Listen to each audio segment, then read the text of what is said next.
If you're looking for a reliable, trustworthy, and efficient roofing company, look no further than Grand Lake Roofing.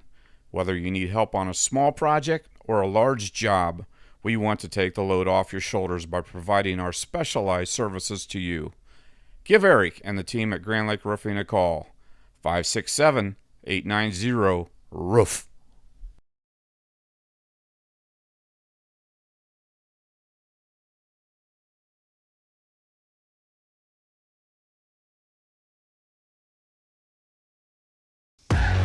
Albert Sporting Goods, outfitting your team since 1980. Our products consist of individual and team equipment for all community organizations, club teams, high school and collegiate sports. We personalize your gear with embroidery, screen printing, digitizing and graphic design with on-site services to deliver quality uniforms, spirit wear, and fulfill every equipment need. Order online now at albertsportinggoods.com. Here at TLC, we expanded our business, so we wanted the security of knowing exactly where all the kids are and what's going on in each of the rooms. We chose Fowler's because we've done all our televisions with them, and they mentioned they have security systems. So we just wanted to go out and look at it, and they were very upfront, and they do excellent work from start to finish. And so we chose Fowler's TV.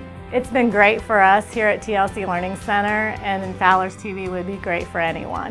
St. Mary's Legion Post 323, veterans working for veterans and the future of our country. The St. Mary's Legion Post 323 also donates thousands of dollars each year to local summer programs such as Boys State, Girls State, scholarships in education, Boy Scouts, oratorical, and shooting sports. St. Mary's Legion Post 323, remembering the past, living the present, and working for the future. Here at Schaff Auto Sales, our customers already know we have a great selection and great prices, and that has them jumping at the chance to get a great deal. So before you buy, give us a try. Come see me, Aaron High, the car guy at Schaff Auto Sales. Well, welcome everybody here to Varsity Lanes. Alongside me, Phil Austin. We've got some rivalry bowling action going on between the St. Mary's Rough Riders and the Wapakoneta Redskins. Absolutely. Phil, before we get started here, I want to thank you for coming down here from Lima. You see Coach Ross there getting his team ready to rock and roll. We are right down in the middle of the action. To the left, we've got the girls. To the right, we've got the guys. Love those high school bowling cheers. Oh, yes. They are something else. Absolutely. Definitely adds energy to this place. Place is pretty well standing room only here at Varsity Lanes in St. Mary's, and we're getting things ready to rock and roll. We're going to focus the first 4 frames or so on the boys varsity action. Then we'll switch over to the girls, and of course if there's something exciting happening on the other pair, we'll drop that in as it continues. Like if we've got somebody with the first date, we don't want to miss them. Exactly. And we're going to flip over here to the boys action. They're getting already hyped up. Boys. Gotcha. They are getting pumped up and ready to go here from Varsity Lanes in Bowling Green. Bowling Green. The other Varsity Lanes. Yeah, that's been closed. You know what that is? That's called muscle memory, but with my brain. That's been closed for like 10 years. Why did I say that? All right, so in any case, taking a look here at the boys.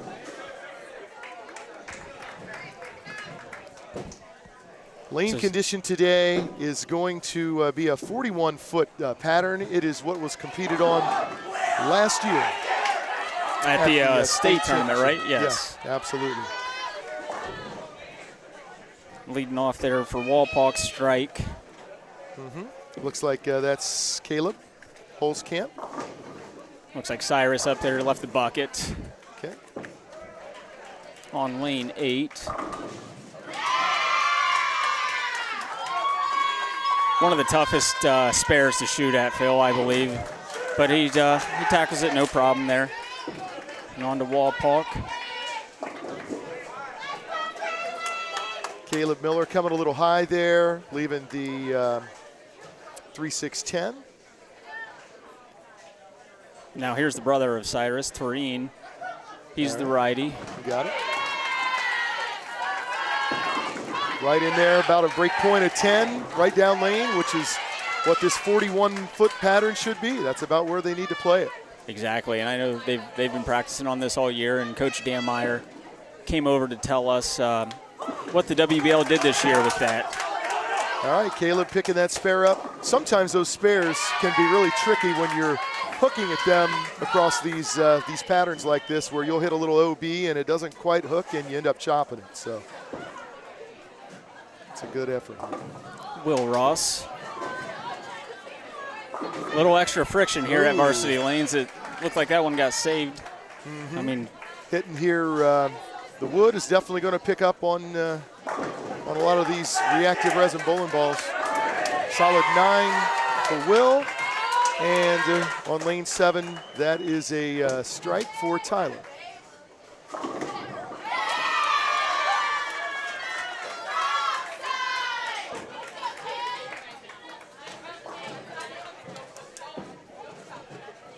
Will to pick up this 9-pin here.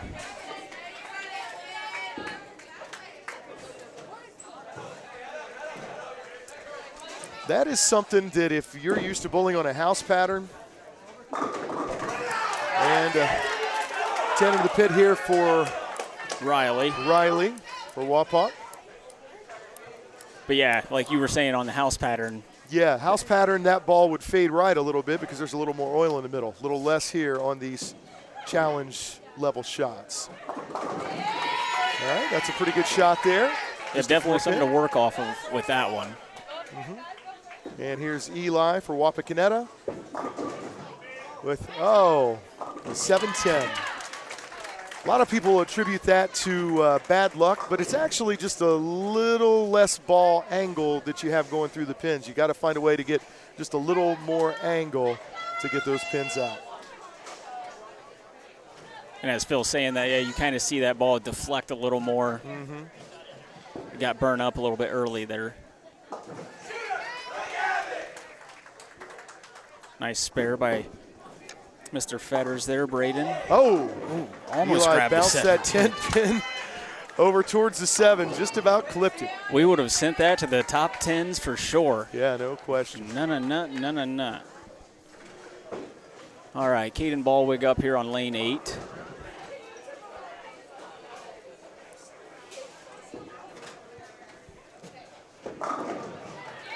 Ten in the pit for Caden Ballwig there. Can't get any prettier than that. Nope. He is such a calm, cool, collected kid on the lanes. Uh-huh. And just so everybody knows, they're going to be switching sides here. If you've never watched any kind of high school bowling or any bowling in general, they're going to be switching sides. So now St. Mary's is going to be up on lane 7, starting with Cyrus here.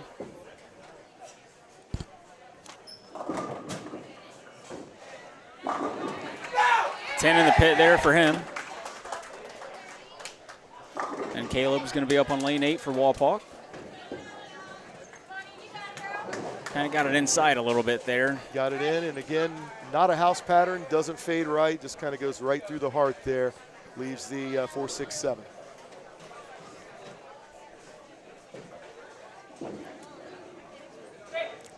And Tareen just a little flat with a 10-pin. Nice shot. Yep, 6 just wrapped right around it. Back up here on lane 8. Caleb going to shoot this 4-6-10 here. Got to go after the 4 in here. Got to go after the 4-6, try to bounce something out. Yep, and just doubling up that wood too, you know, off a strike. Tareen picking up the 10-pin there. No problem. Little cross lane action.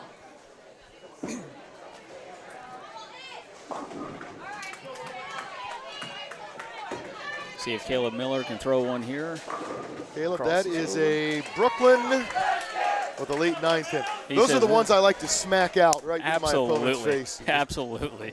Of course, that says a little bit about me, doesn't it? Hey, it's bowling. There are no rules. I was thinking about that earlier today, too, is, you know, there are games, head games in this sport. when you're high school bowling, and most of you have been traveling all summer long in their summer leagues and things like that. So they all these kids know each other. Oh yeah, yep, absolutely. All right, it looks like Tyler coming just a little light, leaving the 2-pin there for the Redskins.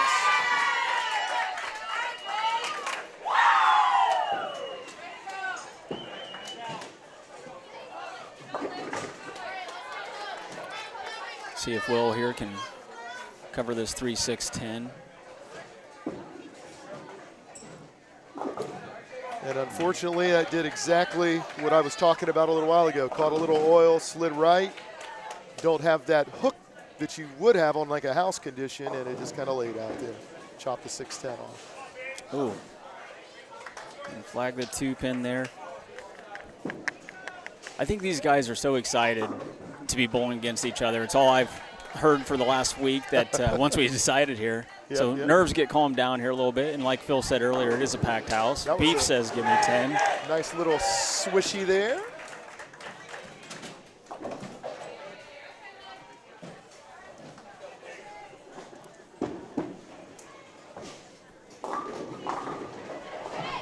Another 2-pin for the Redskins. That is Riley. Caden up here on 7. Another one of those just soft 10s. Flat 10. So I am watching lane 7, and they continue to come up a little light for the last 5 or 6 bowlers. You're starting to see some oil carry down. And infamously in this house, which I have always found, is the odd lane always seems to have a little more push. Just goes a little bit longer than the right lane. No idea why. So you may see that here too once things progress, and like you said, oil's moving around already with these higher friction balls that they've got out. Yeah, they'll pick it up and drag it down the lane. Eli Van Meter for Wapak. 10 in the pit there for Eli. Yep, he says after that 7-10, he made whatever adjustment and moving on. All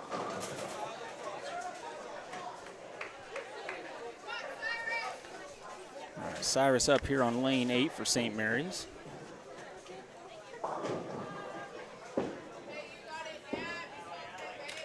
Pulled that one quite a bit. Oh. Wow.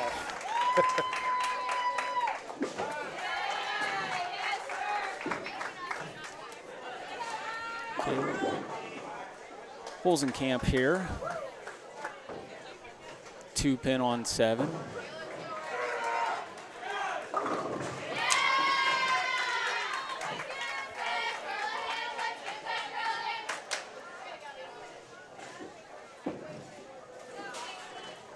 Got the solid head pin on lane 8 for Cyrus. No problem with that. No problem. As it shouldn't be, but it does look pretty small down there when you do leave that. So. In leagues these days, everybody wants to hold their finger up if you leave a 5-pin. Makes it that much more difficult to pick up. Yeah, when you turn around and see a entire house with their finger up in the air. And, oh, yeah. Yeah. Then when I pick it up, I turn around and I hold a finger up too. And let them know. Turning with 3-6-10.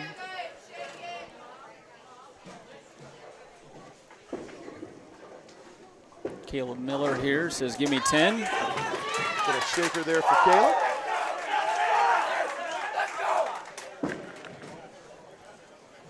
And if you've never been to a bowling match or been inside of a bowling center, it's loud already, but when you do, you add these high school kids in here and they are amped up, and you're going to hear some screaming, some, like Phil said, some of the greatest chants you'll ever hear. Oh, yeah. Choppy. Grab the 3 straight back.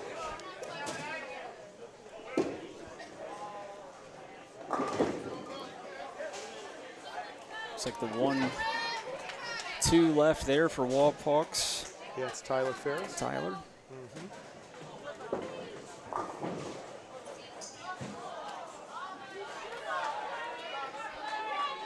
Tyler is a senior, looking to go into Ohio State. And bowling at Ohio State, correct? Beautiful. Will Ross with 10 in the pit.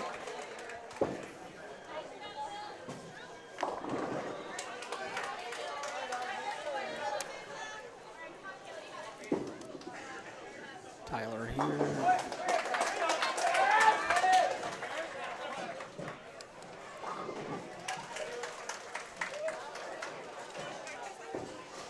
Braden up on lane 8. That's a good one. Yep, that is a good one. Through the 10 pin out.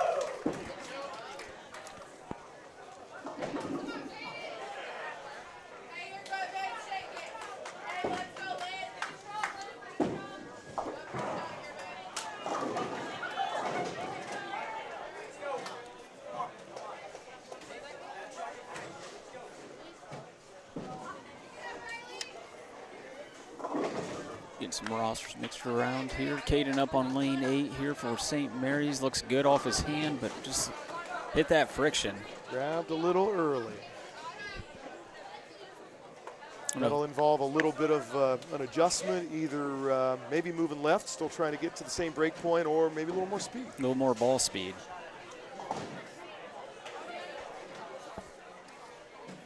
Riley here. Left the 2-8. Another tough spare to make on these conditions, just like that.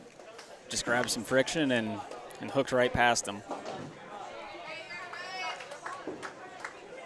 Caden's going to shoot at a 6-pin, no problem.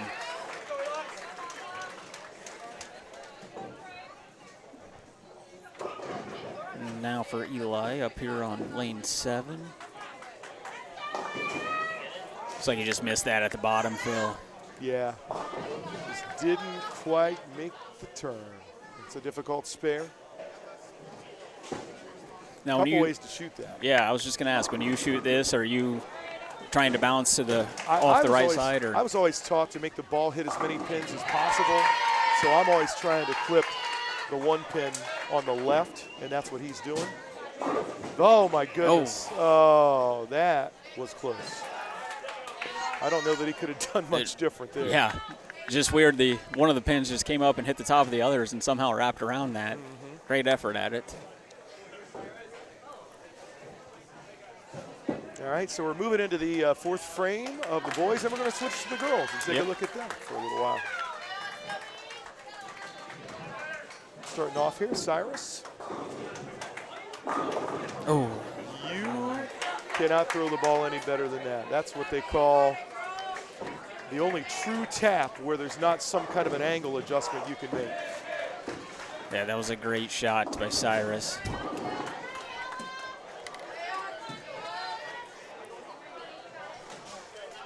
Caleb kind of grabbed that one at the bottom a little bit. Hook left, leaving the 1-3. Just throw your strike shot.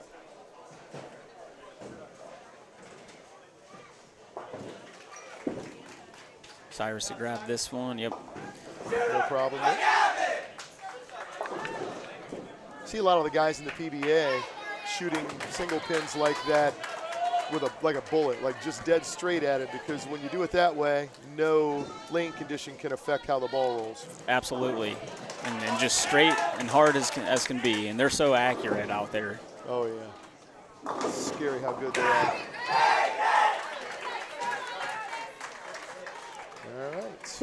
And with that being said, Wapak's head coach, Brandon, he's got a title or two, doesn't he, in the PBA?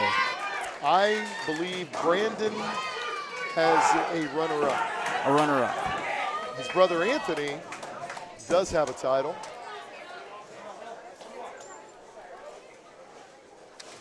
All right, Will Ross here up on lane 7.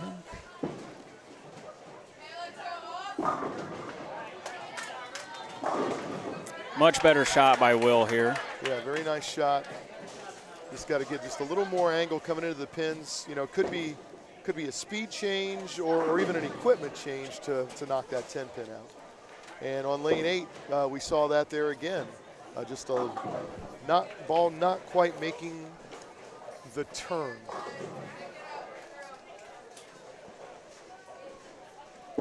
Tyler.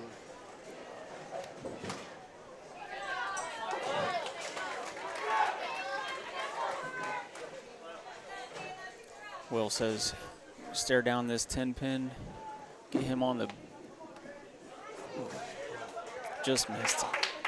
When you get that little extra oil on the outside, it almost seems like it sucks the ball off to the right a little bit, you know? Yeah. And he's just thinking right now, you know, he's missed a few here. Coach Ross is going to get him in his element again. I am guessing related. That is father-son, but I can promise you this much: there's no coach's son favoritism on that. Yep, that's good. That's good. Will puts in a lot of work, and always has. I saw Will's stance before he took off, and he looked a lot like Dad, getting ready to go. Now, once he got to the backswing, it's a little different.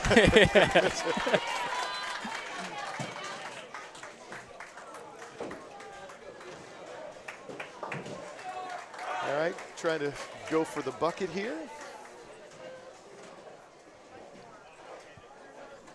And Eli Van Meter up and running for the Redskins.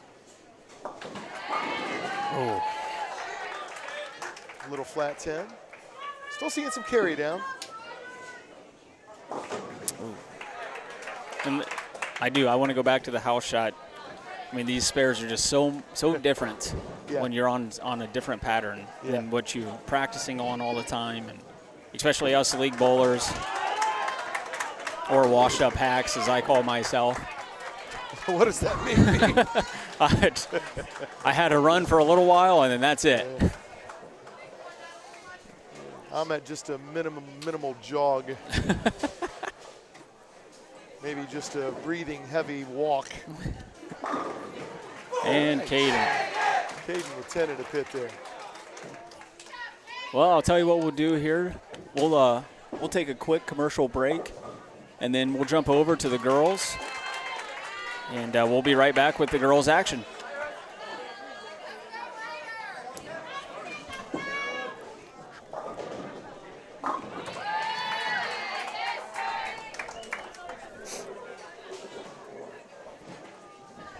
Miller Funeral Home has been serving the Rough Rider community in its time of need since the 70s. Our business is a family affair, dedicated to serving families with integrity, dignity, and compassion. Miller Funeral Home, proud to be a supporter of the Rough Rider community. Laura Yelton State Farm, servicing the St. Mary's area since 1989. With your life, home, and auto insurance needs. Call or stop in today and see Laura or Logan Yelton for a free quote. Go Rough Riders! Do you find yourself faced with injustice or confronted with a legal matter that you need help resolving? If so, call attorney David Wabacher at 216-225-9181. That's attorney David Wabacher for all your legal needs. If you're looking for a reliable, trustworthy, and efficient roofing company, look no further than Grand Lake Roofing. Whether you need help on a small project or a large job, we want to take the load off your shoulders by providing our specialized services to you. Give Eric and the team at Grand Lake Roofing a call. 567-890-ROOF. Albert Sporting Goods, outfitting your team since 1980. Our products consist of individual and team equipment for all community organizations, club teams, high school and collegiate sports. We personalize your gear with embroidery, screen printing, digitizing, and graphic design with on-site services to deliver quality uniforms, spirit wear, and fulfill every equipment need. Order online now at albertsportinggoods.com. Here at TLC, we expanded our business, so we wanted the security of knowing exactly where all the kids are and what's going on in each of the rooms. We chose Fowler's because we've done all our televisions with them, and they mentioned they have security systems. So we just wanted to go out and look at it, and they were very upfront, and they do excellent work from start to finish. And so we chose Fowler's TV. It's been great for us here at TLC Learning Center, and Fowler's TV would be great for anyone. And we are back here at Varsity Lanes with the action for the girls' side of this first game here. Logan Yelton alongside Phil Austin. I'm doing the color here. Logan, I don't know if you introduced yourself. I wanted to make sure that everybody knew who you were. I didn't that time. I know that for sure. I'm Logan Yelton. There we go. So coming up here, we're on lane 4. Yep, taking a look at lane 4 here. That is our fourth bowler. Looks like Braden Fetters. No, wait a minute. Chloe Gibson, I'm sorry.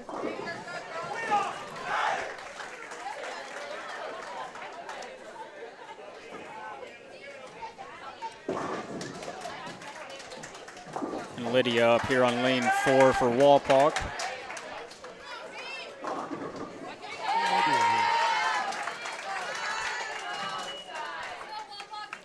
Nice strike there by Lydia. Good shot. I have an idea. Yes. We need to implement the PBA rule that every single one of these people have to have their name on their back. I agree with that 100%. That would help. For a while, the St. Mary's team, and I think a lot of them did just that. They had numbers on their jerseys, which helped, yes. Yeah, in cases like this, that's a good way to go. And Allison up there on lane 4.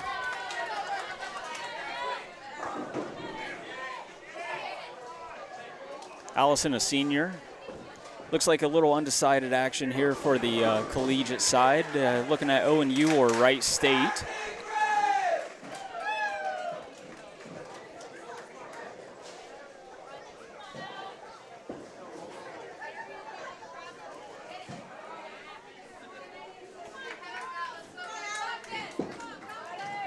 Allison shoot this. Ooh, just missed that 1, 3, 4, 10. Okay, Riley Hornkey up for the Redskins. Little runaway Brooklyn action there, leading the 3-pin. Miss Elakaba up here on lane 4. Also a senior. Been with the program all 4 years and junior league and all of that. Left a 7-pin there.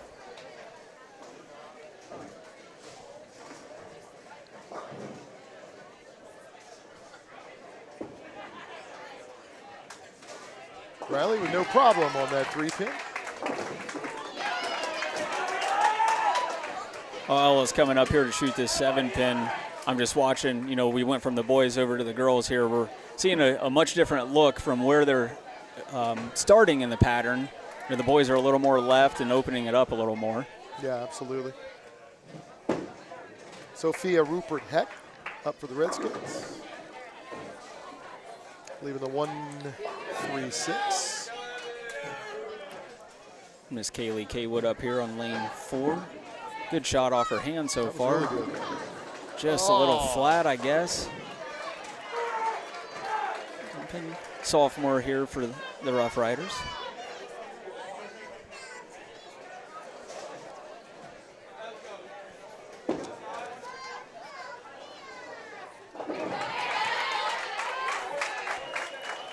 Good cover there by Sophia there. Absolutely.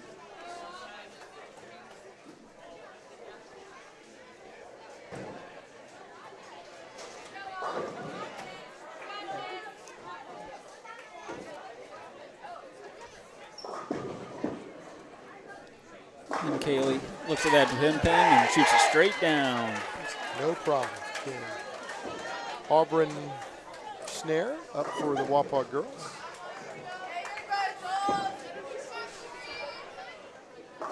Very nice. I kind of felt that right off her hand. And Chloe Gibson here on lane 4. Senior as well, 10 in the pit. She liked that one right off of her hand.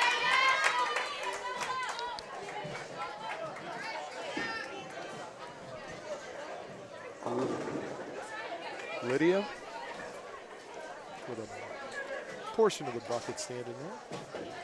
She's got the 2-8 still there. Kayla, nice shot here too.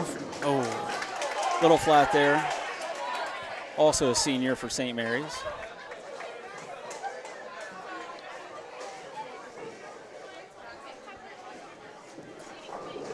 You hear me talk senior a lot there. We've got 4 on the St. Mary's girls team.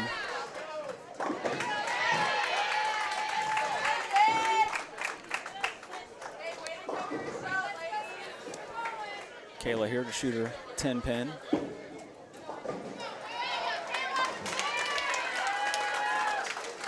Nice cover by Kayla there.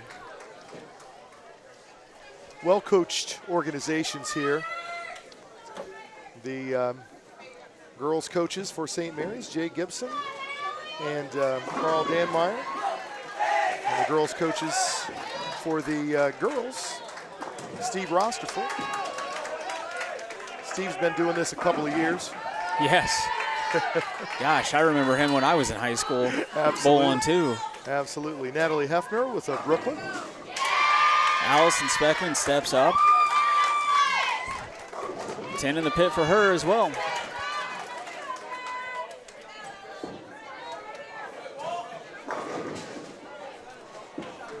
Riley Warnke, a little bit outside on that one there. If that one showed the out of bounds really well. Yeah. Yep, Ella Cable here on lane 3, and this one's going to show us the same. Same thing, yep. There's that out of bounds out there. Leaving themselves fairly easy if it was a house shot, but these conditions, nothing is given. Right, and for the viewers, when Phil and I are saying out of bounds, you know, it's like basketball. It's just a dead area, and it'll stop the play really fast and leave some funky pickups. Riley with a spare. Ball touched both of those. Ella here on lane 3 to cover the 1-3. Oh, the 1-3-4-8. Good cover, Ella.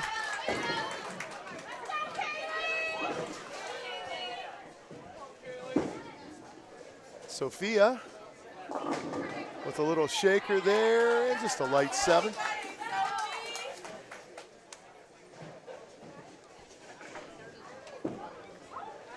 Kaylee Kaywood, sophomore, gets it to knock out of there. Good shot there by Kaylee.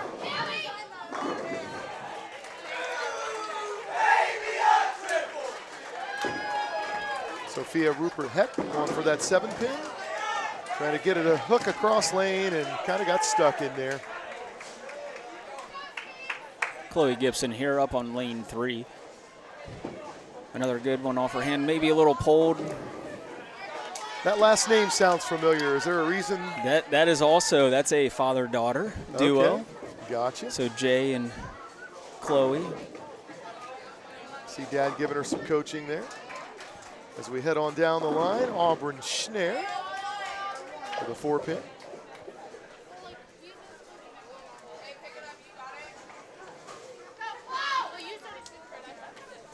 Chloe to grab this 3 pin and just get it cleaned up. Right in the heart of that one.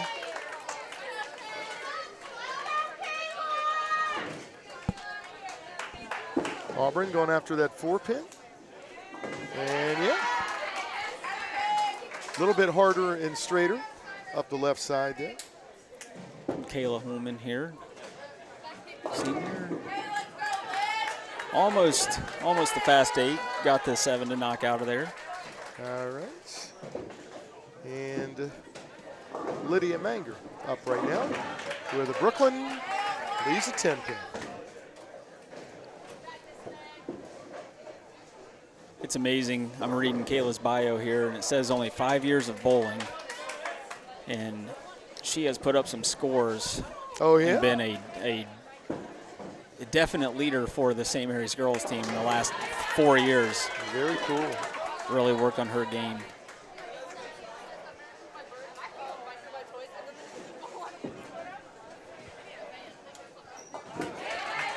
All right. Lydia with the spare, no problem for the Redskins.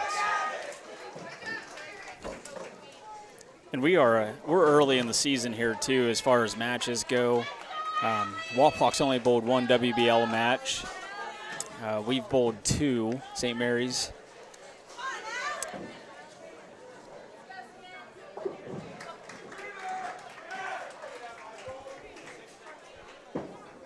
Allison up here, see if it pushes a little bit. Yep. Oh, another flat shot. Yes.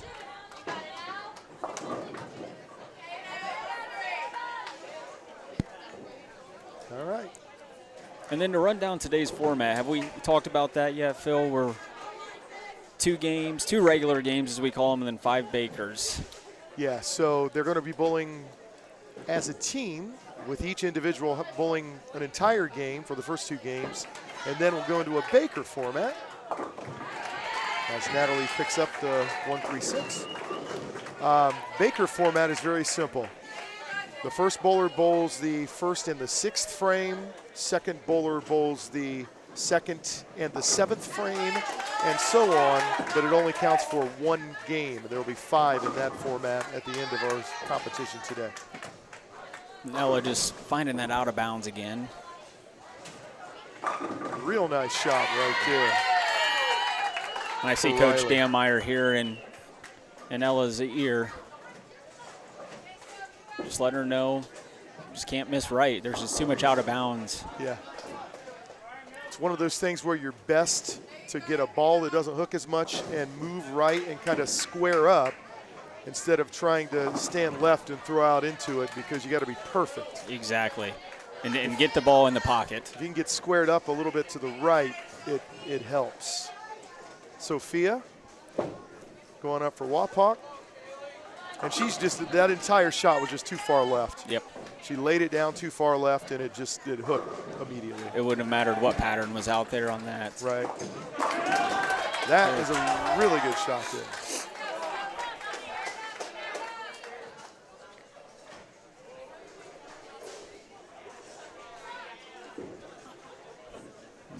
Pretty tight match here between Wapak and St. Mary's girls.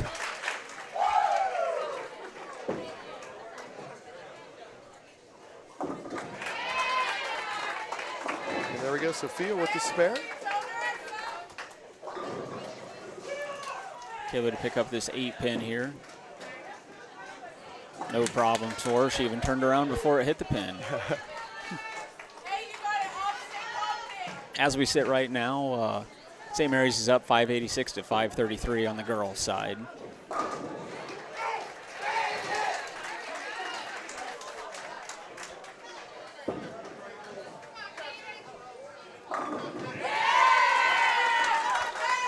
That was an absolutely beautiful shot for Auburn Schneider.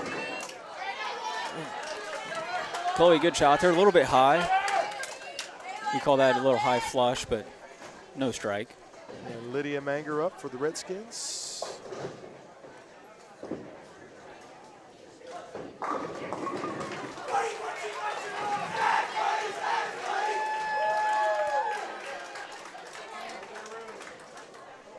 Chloe here to cover this 4-pin.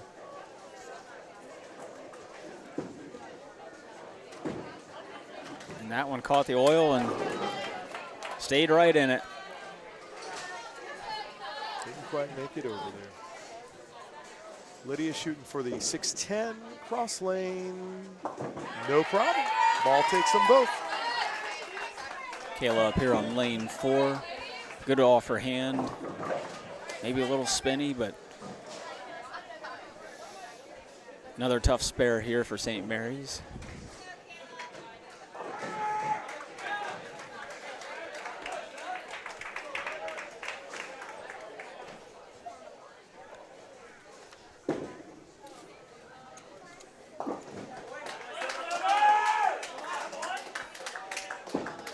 Kayla here. Oh, it's looking okay. That's close. Yes, yeah. Good cover.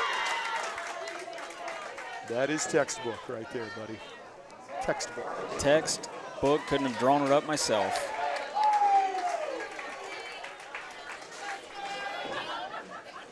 So as they're wrapping up the 8th frame there, looks like Wapak's 571. St. Mary's jumped to 620. So nice and tight for actually both boys and girls teams here.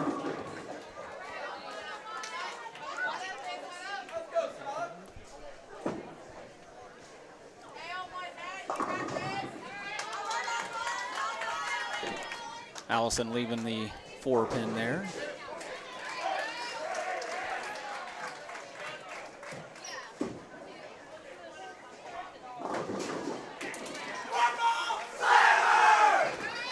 Natalie shooting a 6-pin.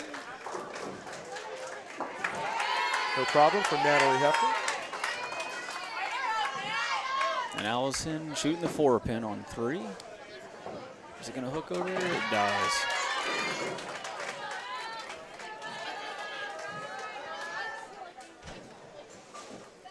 Riley Warnke getting set to go for the Redskins. Right up about 10-11 board. Didn't really get to the area of the lane that hooked, so it just kind of laid there and didn't get through the pins and left that 5-7. Much better shot there by Ella. I think she heard exactly what you said. Move a little bit right. I don't know if she changed balls or not, but moved a little bit right and got that ball to roll up into the pocket there. Yeah.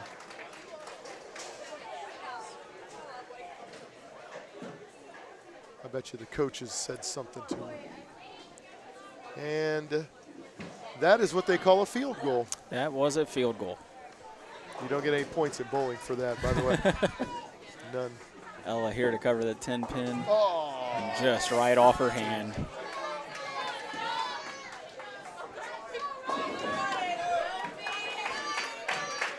Sophia Rupert Heck up for the Redskins. She pulled that one a lot.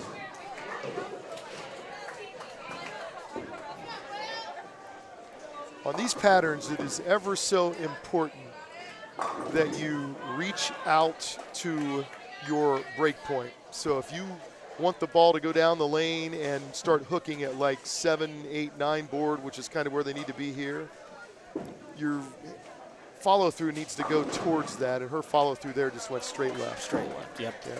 That was better. Yeah, that's exactly right. And it starts becoming easier as a bowler once you're doing that and that practicing in that motion of really reaching. And honestly, you are one who really taught me that as we were starting at UNOH and really starting to see a lot tougher patterns than what we were seeing in high school at that time. Oh yeah, for sure. See, these high school patterns are more difficult than a league pattern, but I'll tell you, those collegiate patterns are very, very difficult sometimes.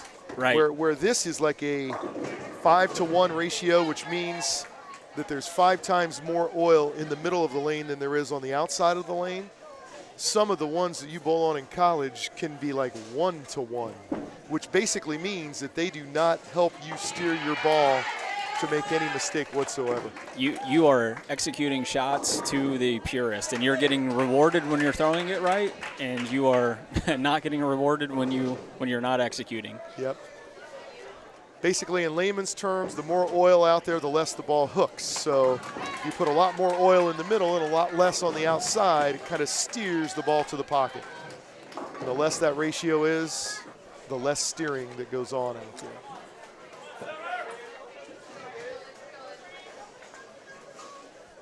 Kayla up here on lane 3. Really Great nice shot there. Very nice shot. I think she knew that right when she let go of it. Lydia going after the 4-6-7.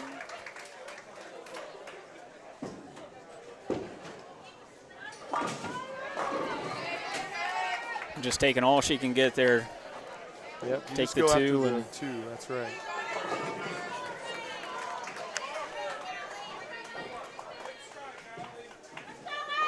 Look at that there, too. St. Mary's.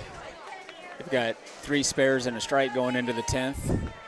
Wapak 3 spares going into the 10th, and it's tight. These girls aren't wasting any time. They're like a frame and a half ahead of the guys.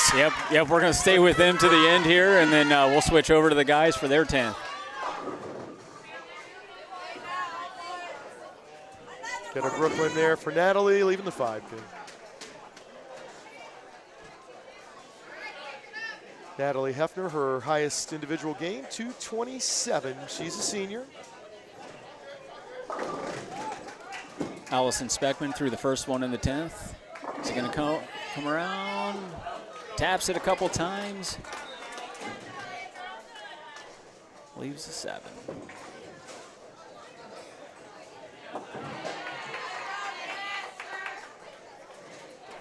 Natalie picking up her spare.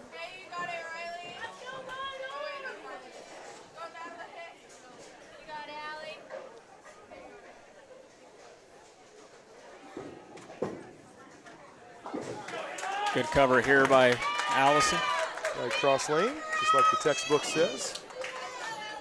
She ends the first game with a 158. Natalie jumping in there for her fill ball. Right out into that friction area. Very good shot, leaving a solid 10. Natalie with a 173. Ella coming up here. Start of the 10th frame. 261, her highest game. Looks like she hit that spot again. Yeah. I don't know, I would almost tell her to just move her body right and keep putting the ball right there, and it would be more direct line and it would get it to the pocket. Right, yep, it's going to pick up that friction a little bit earlier, yeah. Yep. There we go. Little Brooklyn action for Riley Warnke.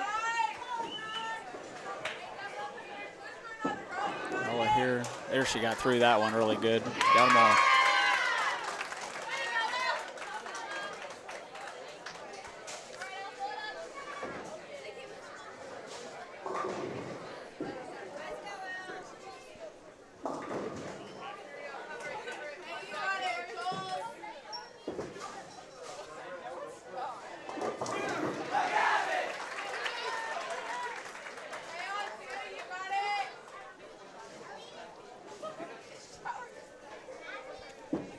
Ella here for fill ball.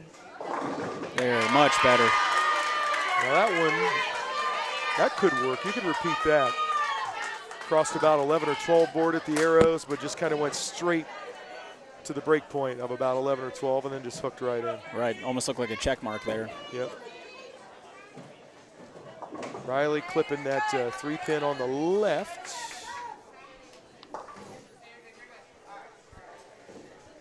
Kaylee K. Wood here on lane 4, sophomore. Riley Warnke with a 145 for the Redskins.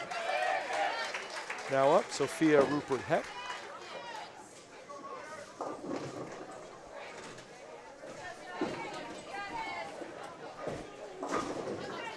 They call that the bucket. The 1-2-4-10.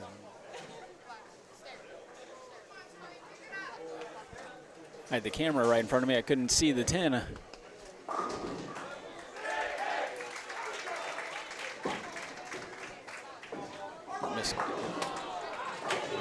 Mr. Spare there.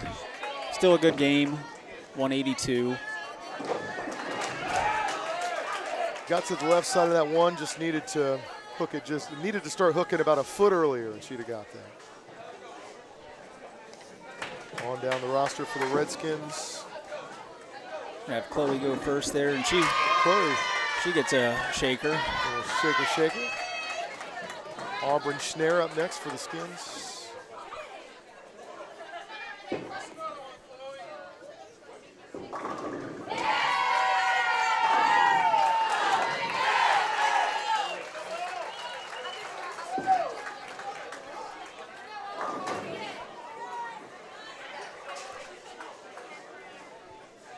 Chloe here for her second shot in the 10th. Another good-looking shot. Yep, no problems there.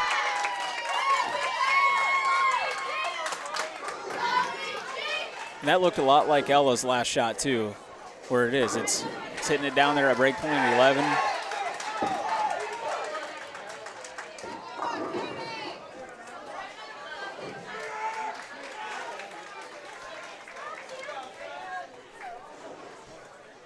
And a 9 count there for Auburn. Chloe's field ball here in the 10th. Knocks it over for 151 to finish Little kiss there at the end. Turkey in the 10th. That put them in a pretty good situation for the match. Yes. Miss Kayla here on lane 4. I shouldn't say the match, just the game. The game. Just the game, yeah. There's game, then there's point, then there's match. Game right.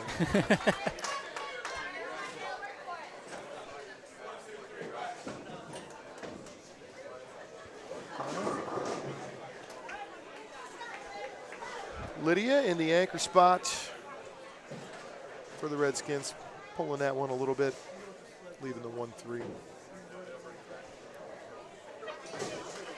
Kayla left that 10 pin.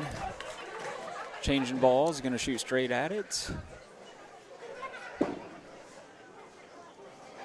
And just pulled it on that. Still a good game. Came in at 160 for Kayla. Yeah, the 1 pin on the left side, on the Brooklyn side, picking up the 1-3. One final shot there for Lydia, and that'll wrap up the match.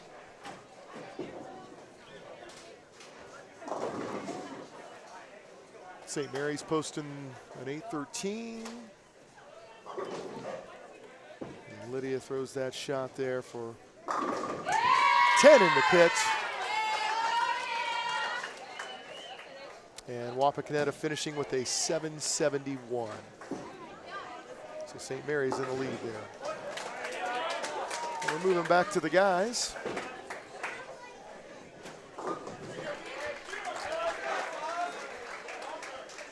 As they just get ready to start the 10th frame.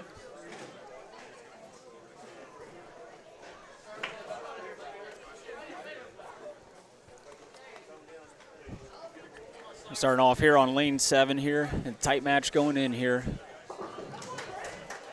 Cyrus on lane 7. Caleb Hulskamp up for the Skins.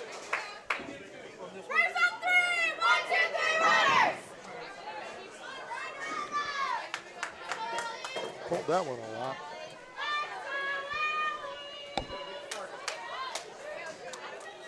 So, yeah, St. Mary's is up right now. They've got 3 strikes in the 9th, 779 to Walpock 672.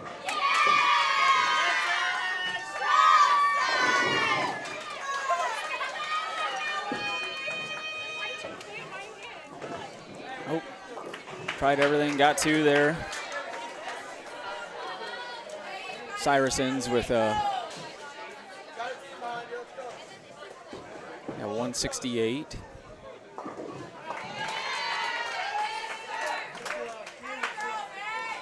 His brother Turin's up here on lane 7.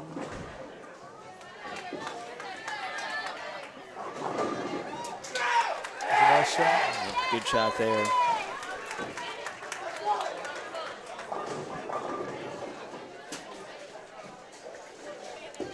Caleb Miller for the Skins, way left, misses the head pin.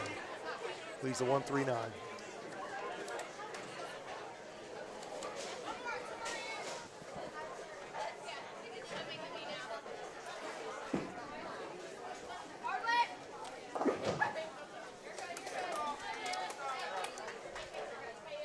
Turin here for a second shot in the 10th. Leaves the bucket there.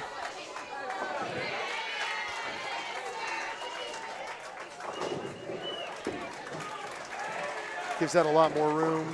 Barely nicks the head pin. That might be that higher friction right side even lane. Help that one out a little bit. Turin's a senior. Has a couple different options for school. Highest game, 299. Ooh, what do you leave, do you know? I do not. I should have asked that question, though. And picks that up.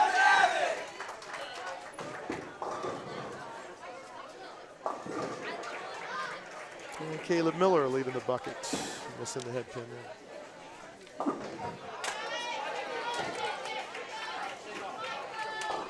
All right, Will Ross here up on lane 7.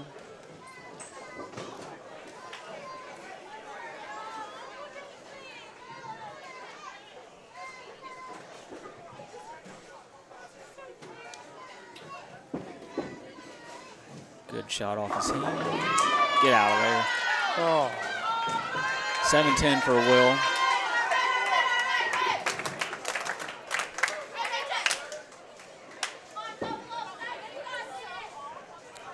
Tyler Ferris up for the Skins. Right up about 8 or 9 board. That's exactly how you should play these lanes right there. That was as perfect as you can pretty much make it. Yep. Looks like he struggled this game. Maybe he's finding something here. See, he had 114 in the 8th with a spare in the 9th. No, 114 in the 9th, I'm sorry. And with a strike in the 10th. We'll finish him out here, and every pin matters in these matches. Oh, yeah. Every single pin. Bounce that one over towards the 7. We almost saw another 7-10 We're going to see one by the end of the I hope day. so. I don't want to see him leave them, but pins are live.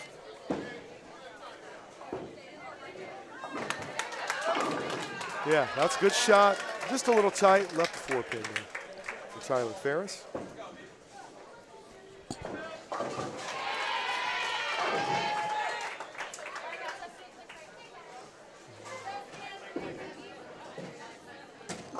Braden Fetters, oh. Leaving the 8-10. Tyler going up, shoot that 4-pin. His high game, 299 as well. You know, He's even a senior. when I was in high school, I couldn't even fathom shooting I just knew I wasn't good enough to shoot 299. I just never had it. And I look over some of these bios. I mean, these kids are scoring. Yeah, there's some higher scores, no question. They may put in a little more work than what I did in high school. Field goal for Braden there. You were working at something. Yeah. Maybe not bowling. Passing out the shoes mainly. I had all the opportunity in the world. And just didn't put the practice shoes on.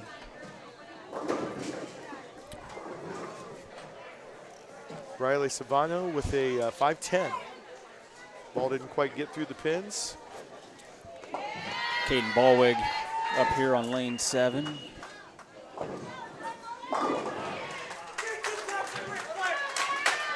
Strike there in the 10th.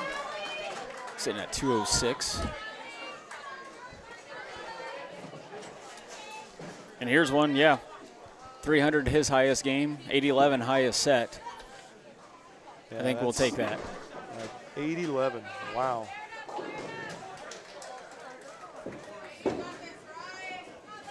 At that age. Right, I wonder what year he even did that. Yeah, right. Riley picking the 5-pin off on the right side there. Needed to hit that on the left to pick it up.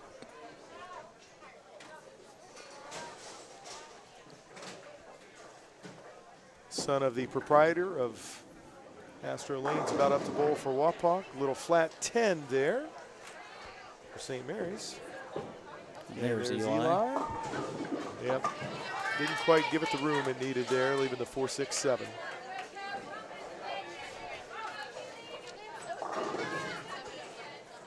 Eli is a junior with a high game of 279. I have a good feeling that we will see a couple big scores out of him at some point in his in his bowling career. Yeah, he spends a couple minutes a week in a bowling center. I would think so. Yeah, kind of reminds me of me back then. Caden finishing up there. 225 high on the team. Braden 168. Will 163. Tureen sorry, it just went away from me. Wapak finishes 756 to St. Mary's 874.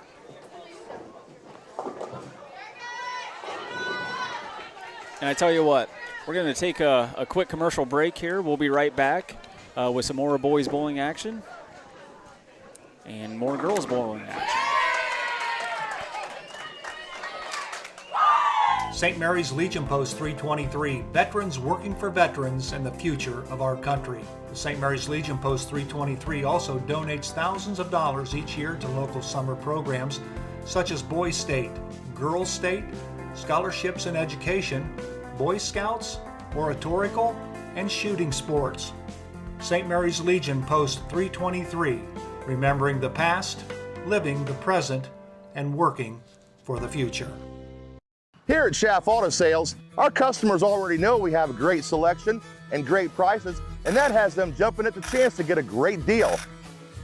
So before you buy, give us a try. Come see me, Aaron High, the car guy at Schaff Auto Sales. Miller Funeral Home has been serving the Rough Rider community in its time of need since the 70s. Our business is a family affair, dedicated to serving families with integrity, dignity, and compassion. Miller Funeral Home, proud to be a supporter of the Rough Rider community. Laura Yelton State Farm, servicing the St. Mary's area since 1989. With your life, home, and auto insurance needs. Call or stop in today and see Laura or Logan Yelton for a free quote. Go Rough Riders!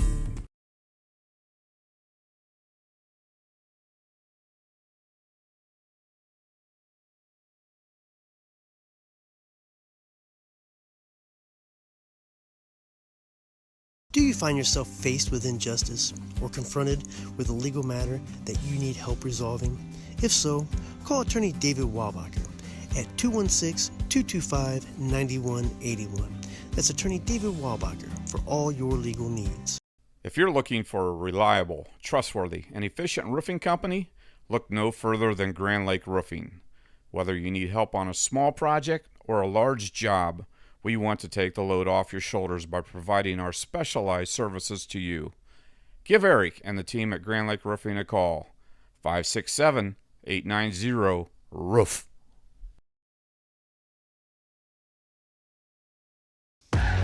Albert Sporting Goods, outfitting your team since 1980. Our products consist of individual and team equipment for all community organizations, club teams, high school and collegiate sports. We personalize your gear with embroidery, screen printing, digitizing, and graphic design with on-site services to deliver quality uniforms, spirit wear, and fulfill every equipment need.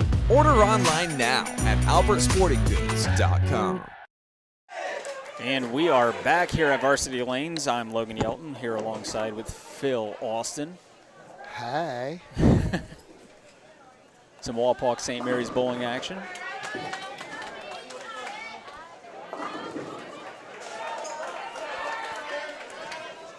Really good stuff there. Wapak's second bowler, Caleb Miller, leaving the 3-pin, hooking a little high. Coach Ross making a little bit of a change. Looks like he took Will and put him in a different spot of the lane. And he threw that one with authority. That was pretty good.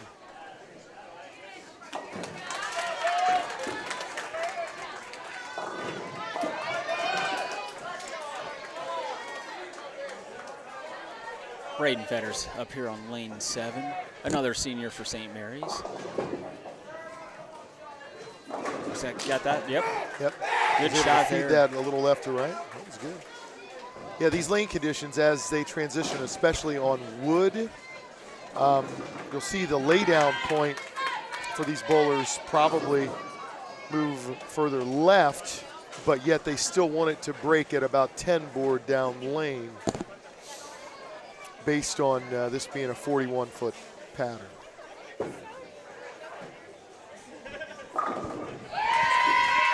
Caden Baldwig up here on lane 7.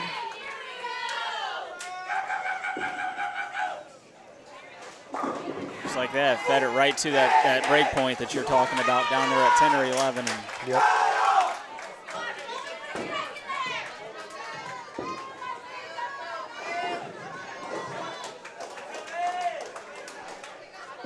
Tyler Ferris there with the spin.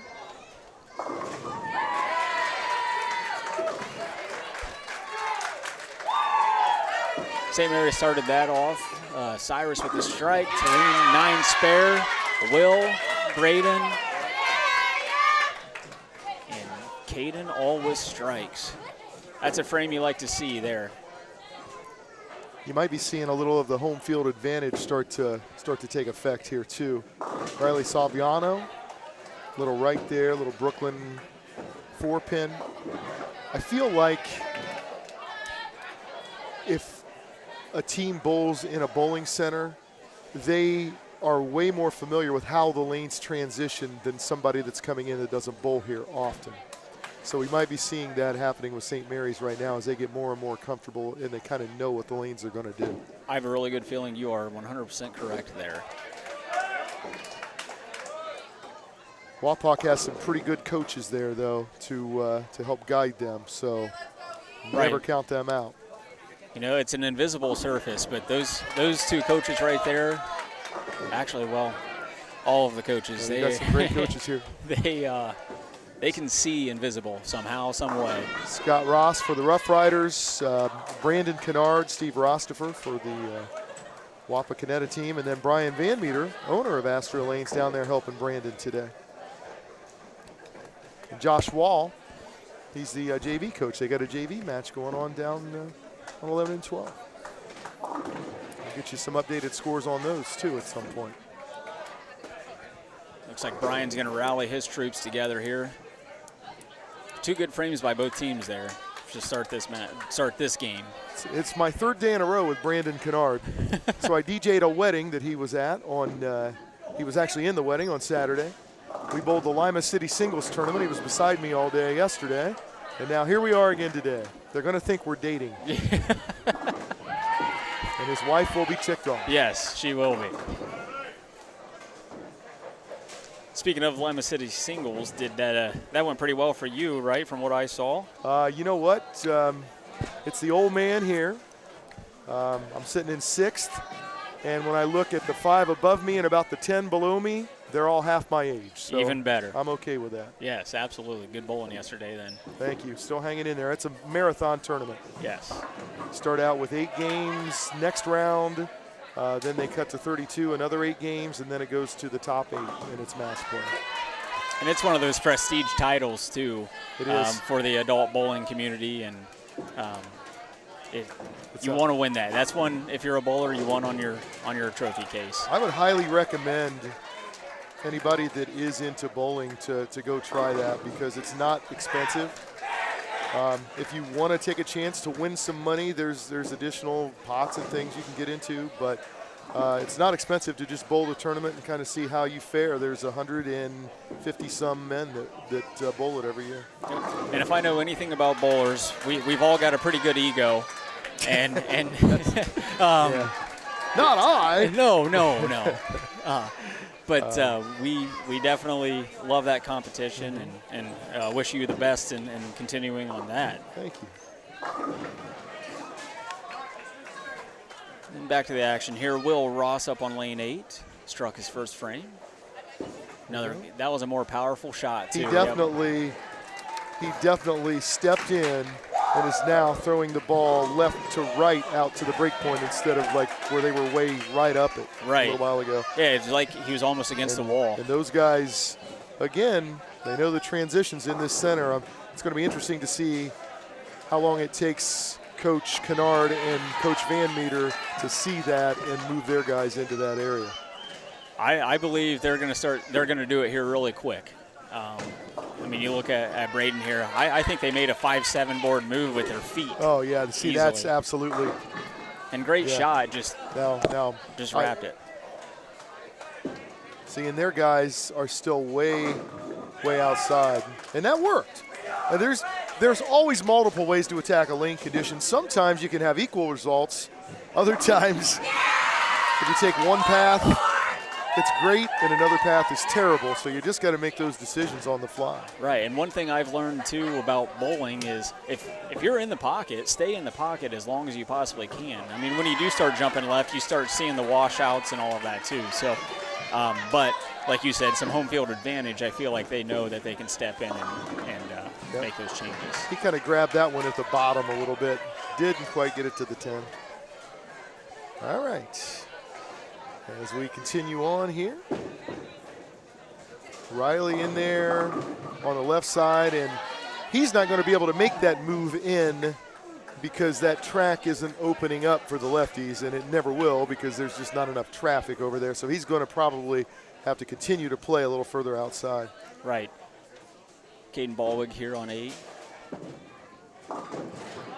Yeah, he started it in, but he didn't give it enough room. Right. Just didn't feed it enough to the right. He may need to get his feet a little further left, actually. Which I think would be in I think he's going to be excited to do that here shortly. I would have to guess he's going to make that move. Most two-handers, the further left they go, the better they feel, for sure. Let that ball eat, is what they say. Yes. It's like a John Daly, grip it and rip it. The other thing, too, we'll talk about, they're making ball changes here on these spares. Riley picking the single pin up, no problem.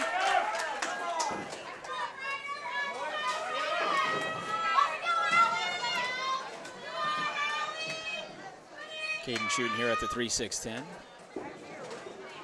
Caden, yep. All right. I won't say textbook, but we got him. He's not happy about the way that came off his hand. Eli Van Meter here. He stepped in a little bit. He's just got to get a little further left now. Yep. Yeah, trying to make the move, he's got to get the feet just a little further left.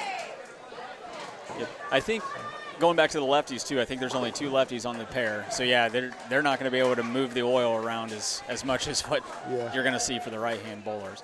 If you have a more difficult, longer lane pattern, righties typically have an advantage because they will blow a track out into it, and then you end up with a little room to miss. Lefties never end up with room to miss. So. Right.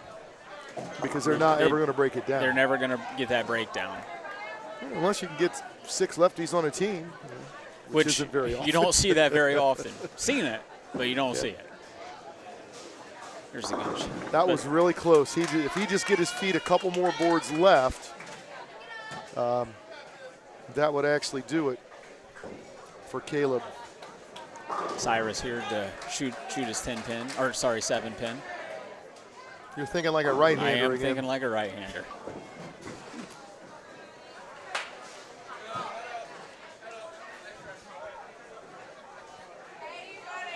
Good start for both teams here, though, for the second game. Caleb Holzkamp up for the 4-7. Kind of pulled that. No, he rolled it dead straight. I thought it was going to hook. That was good. That was good. And he's staying right as well. I mean, that was more straight up, not bellied out. Caleb Miller up now for the Redskins.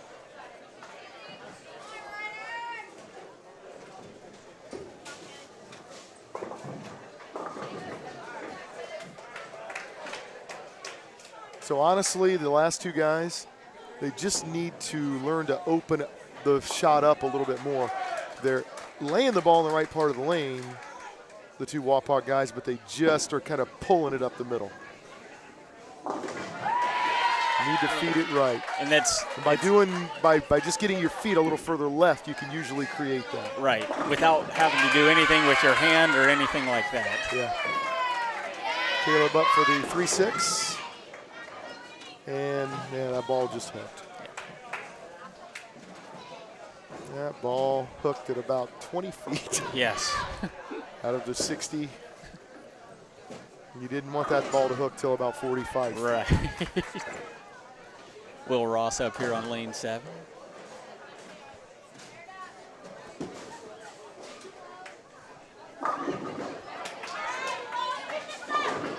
Got him to fall, yep. Yeah, they did. They made a big adjustment with Will. Kept the same ball.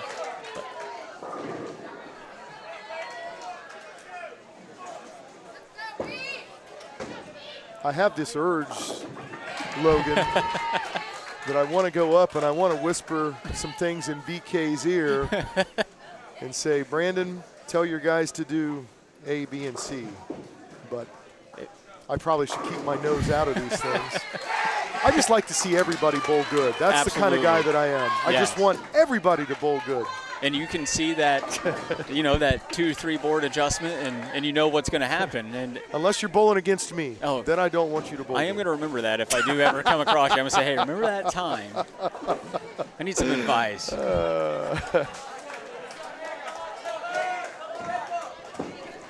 Caden Ballwig up here. See if he picks up that ball speed a little bit on this lane.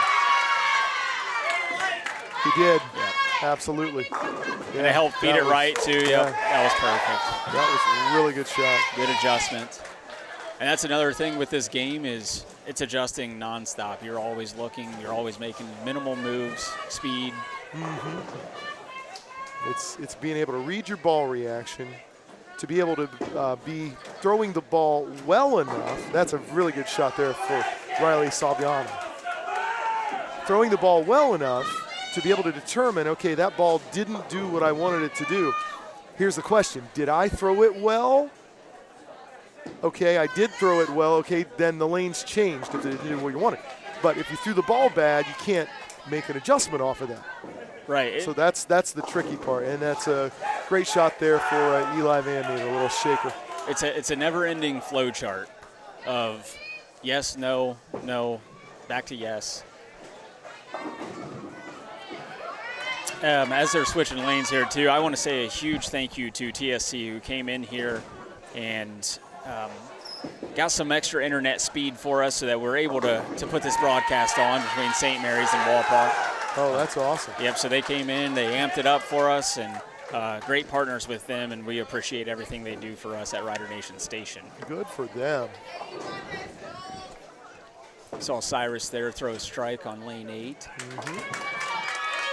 We're starting off here with Caleb Holzkamp for the Redskins. That was absolutely perfect. Okay. The coaches are moving them into the right spot.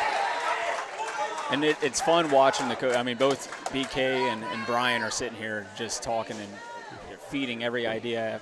Yep, and you can tell just by looking at their feet on the lanes. They are starting to make this move. Yep, there. Yep. That was good. That out.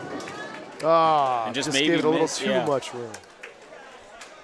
Little too much. Sometimes it's hard to tell based on the ball that they're throwing what's the back end reaction going to be in that one there. I thought it was going to make a move, and it just didn't make the move I thought it was going to make. And there's another variable that we were just talking about is it the wrong ball? Yeah, that's for sure. That's a little inside, but hey. And by the way, many times that happens not just when I'm watching bowling, but when I am bowling.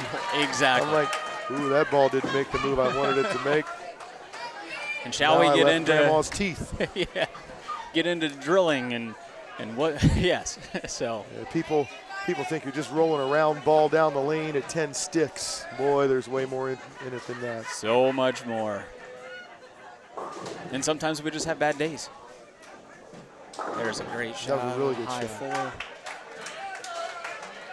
4. Nothing to hang your head about on that shot.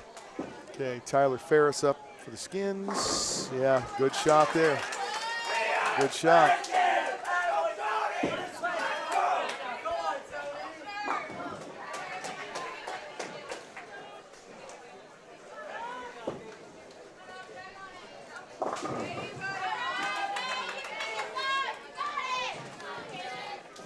Braden, he's still undecided on college. He's a senior. We've got a lot of seniors this year.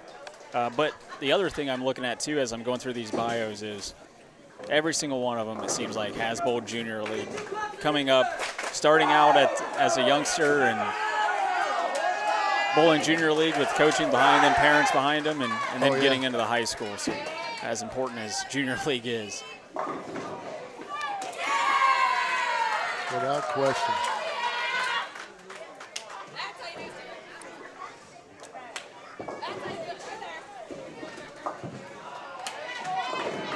Eli just a little light. And did you say left lanes usually hook a little less here? Less, yep. They so go. That's something that maybe they haven't quite figured out yet, the Right. Wapakonetians.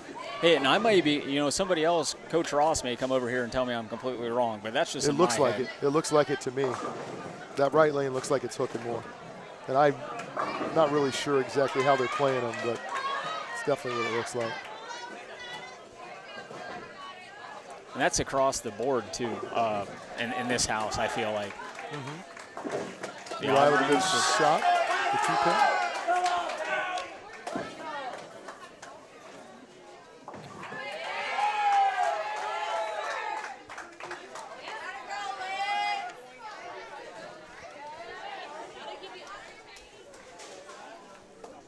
Those girls are just trucking along over there.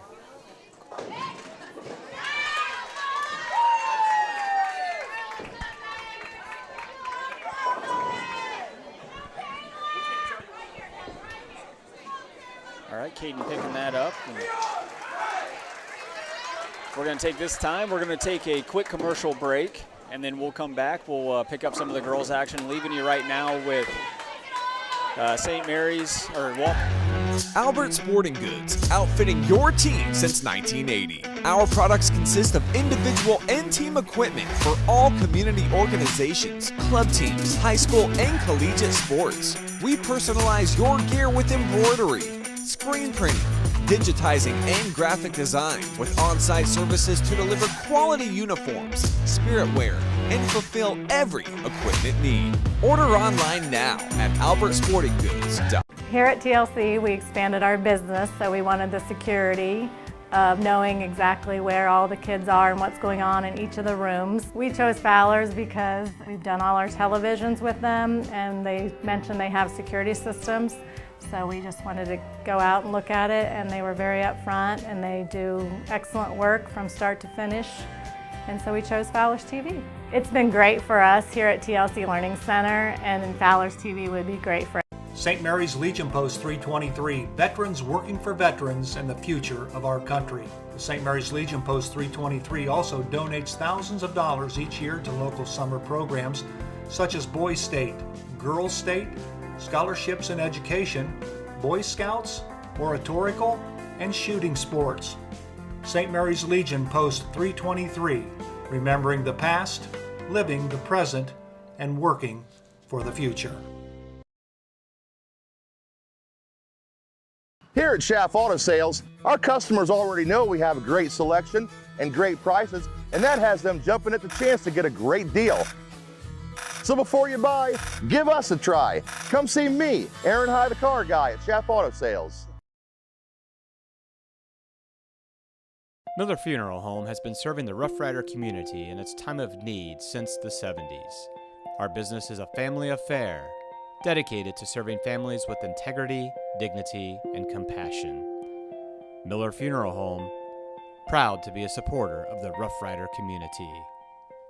Laura Yelton State Farm, servicing the St. Mary's area since 1989. With your life, home, and auto insurance needs. Call or stop in today and see Laura or Logan Yelton for a free quote. Go Rough Riders! Do you find yourself faced with injustice or confronted with a legal matter that you need help resolving? If so, call attorney David Wabacher at 216-225-9181. That's attorney David Wabacher for all your legal needs. And we are back here at Varsity Lanes with Rider Nation Station. Once again, want to thank TSC for getting us this internet capabilities to be able to come to you live in your living room from Varsity Lanes. Sitting here next to Phil Austin, I'm Logan Yelton. It's a pleasure, Logan. Yeah, it is. This has been really fun. Very nice shot. And I'm not sure the Redskins might have switched their lineup. I'm seeing different bowler out there. And I don't want to mess up anybody's name. Maybe I'll go chase them down. We can chase them down. To get their lineup here just to make sure that I'm right. I'll go talk to Coach Rostifer here in a second. Sounds perfect.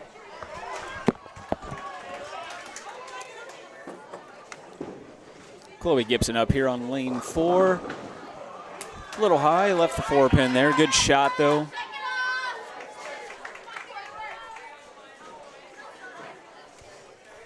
Well, Phil checks that out.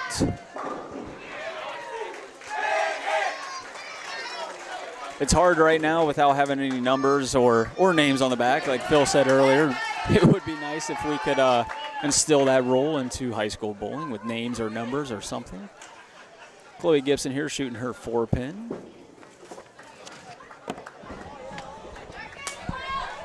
Did you get that figured out, Phil? We got her figured out. Good deal. Yeah, Coach Rostifer right on it.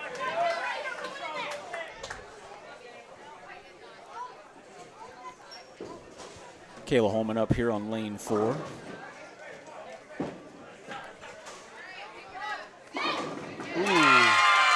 Nice strike there for Kayla. Little snuggie, but does the job. We started game 2. St. Mary's up 42. And we've got a close match here to finish out the last three frames here. So yeah, Wapakoneta up 552 to 514 this game. So yeah, it's tight.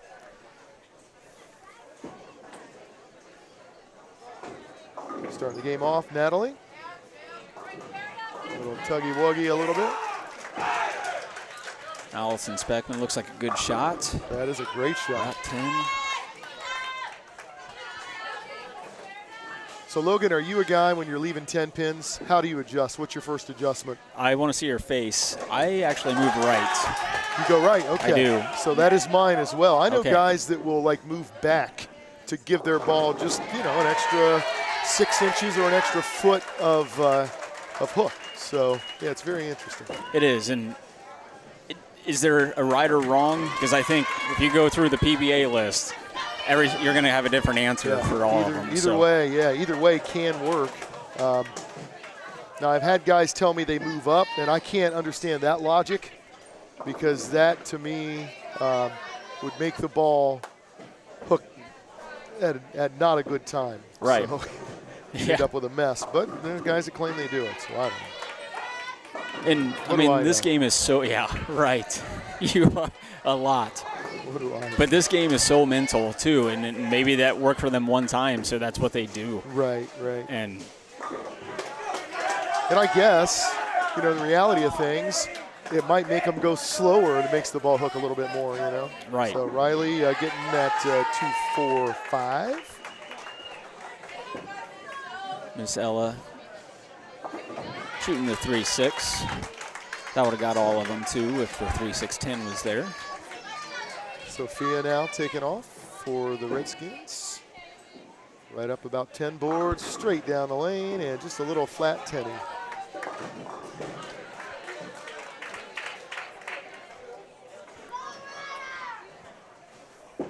Kaylee Kaywood here. Just never made the turn, just kind of end over end there on going through the pocket.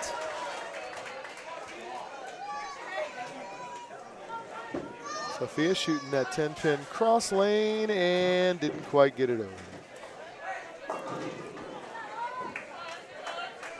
The other thing with shooting 10 pins is I am throwing a ball a pound lighter at my 10 pins so I can get a little more speed and make it go a little straighter. So you're really taking the hook out of play. Yeah. That's a golf move too when in putting where you're to take the break out of it, you hit it harder. Yep. There you go. Auburn Snare with a 2-pin. Chloe Gibson up here on lane 3.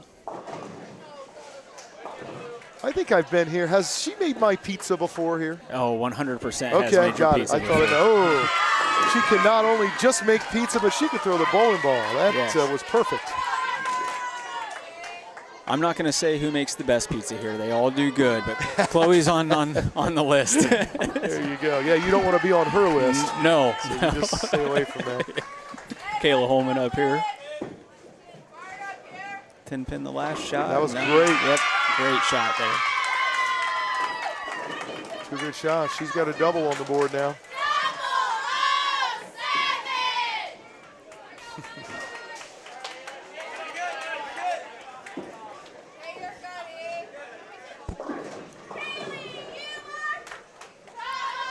Is that the roster change? Lydia up. No, there was no roster change. I was just seeing things. Well, that's easy to do when we've got ABC up on the scoreboard. So yeah. Yeah, so it's like I don't know anybody's names and trying to learn them, but it takes a minute. Lydia trying to get that one out a little further and picks it up no problem. Now what I tell Lydia is, hey, if you throw that ball the first shot, you would have got 10. You would have got 10, yep, because that was perfect. That was a great shot. Make the switch here. And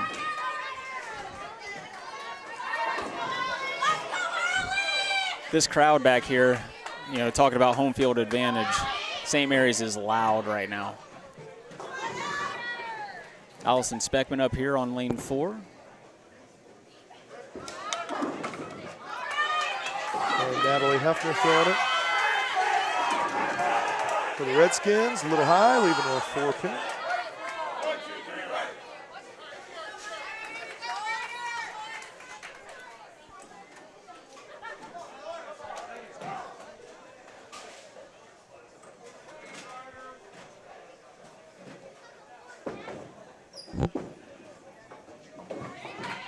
Good cover. I was a little worried about that. Thought they might get stuck in the middle. She got it over there, though. 2 good covers there.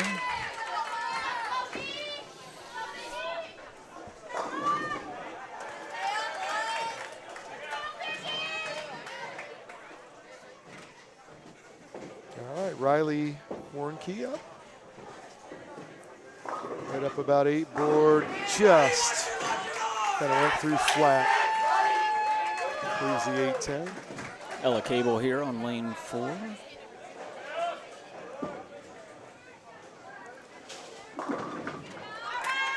Fast 8 there for Ella. I mean, that was a good shot, though. Oh, yeah, definitely in play. But she made that move right from when we saw her earlier in the match, where she couldn't get the ball to the head pin. It just kept catching that out of bounds.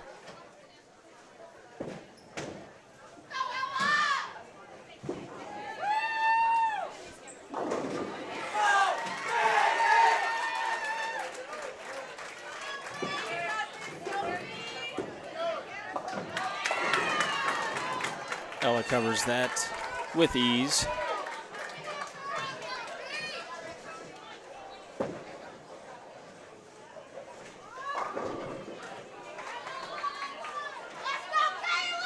Sophia with the 10-pin.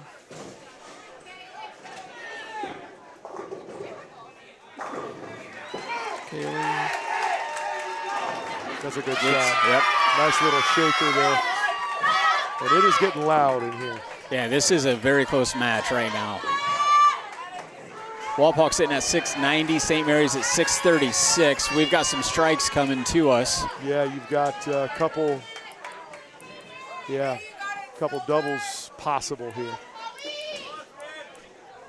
Chloe up here on lane 4 is a big shot for her. That was a good shot. That was very good. Just a little tight. Leaves the 4.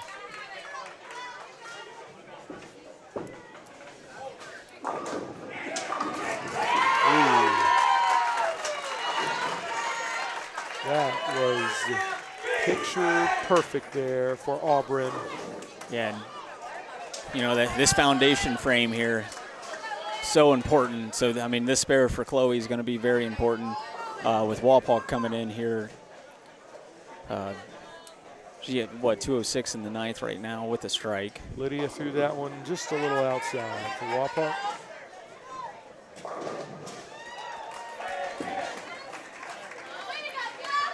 Chloe says no problem there on that 4-pin.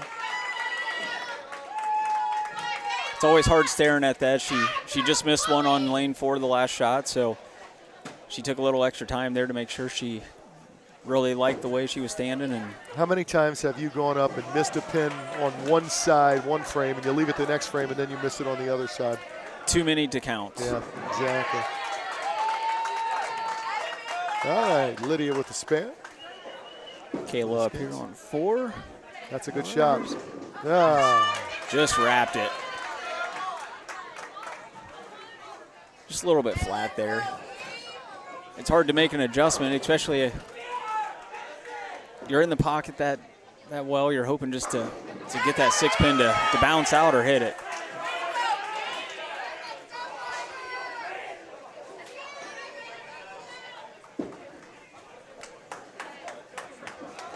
Oh, so bounced out. Doesn't count. How many times do you wish that could count? Yes, exactly.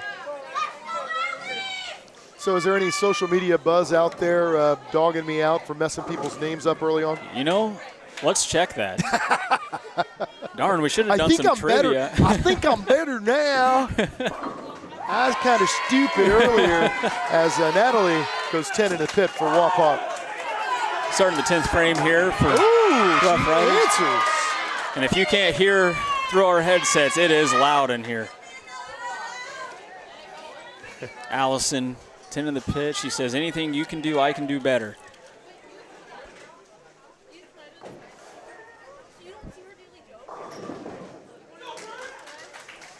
Right in there. Little weak 4. Allison here, see if she can answer. Crosses over. All right, at least the 5-pin got out of there.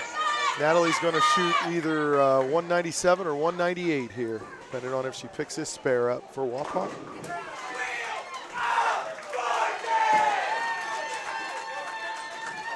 And that would be 198 for Natalie.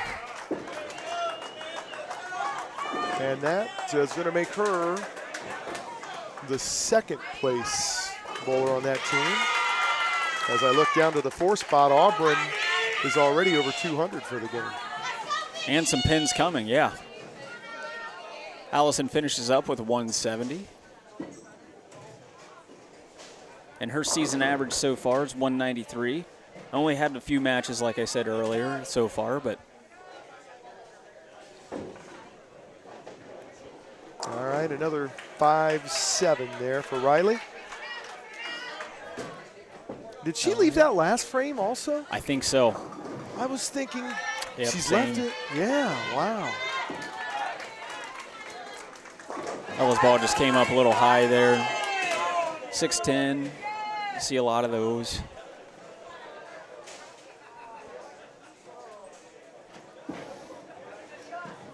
And what's your adjustment there, Phil, for, you know? If you're leaving a 5-7, you got to go a couple boards right. You have to. It just means the ball is barely getting through the head pin and it's deflecting and not taking the 5 out. You got to move a couple boards right.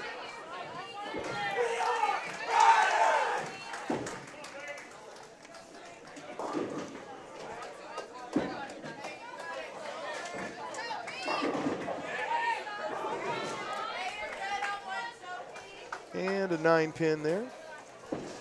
Kaylee Kaywood here. Got that off the corner, just didn't come all the way.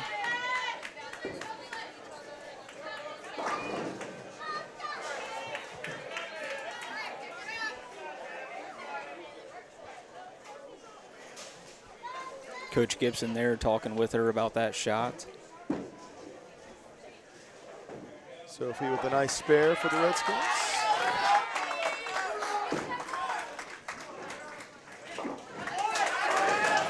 It's a big shot here for St. Mary's. Get them all? No.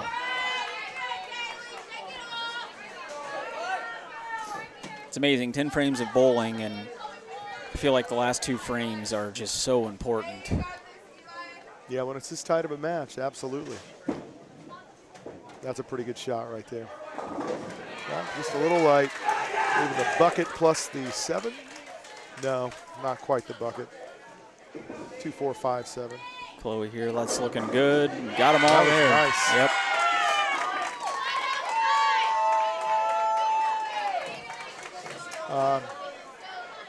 They are closing the gap. This could come down to the last bowler.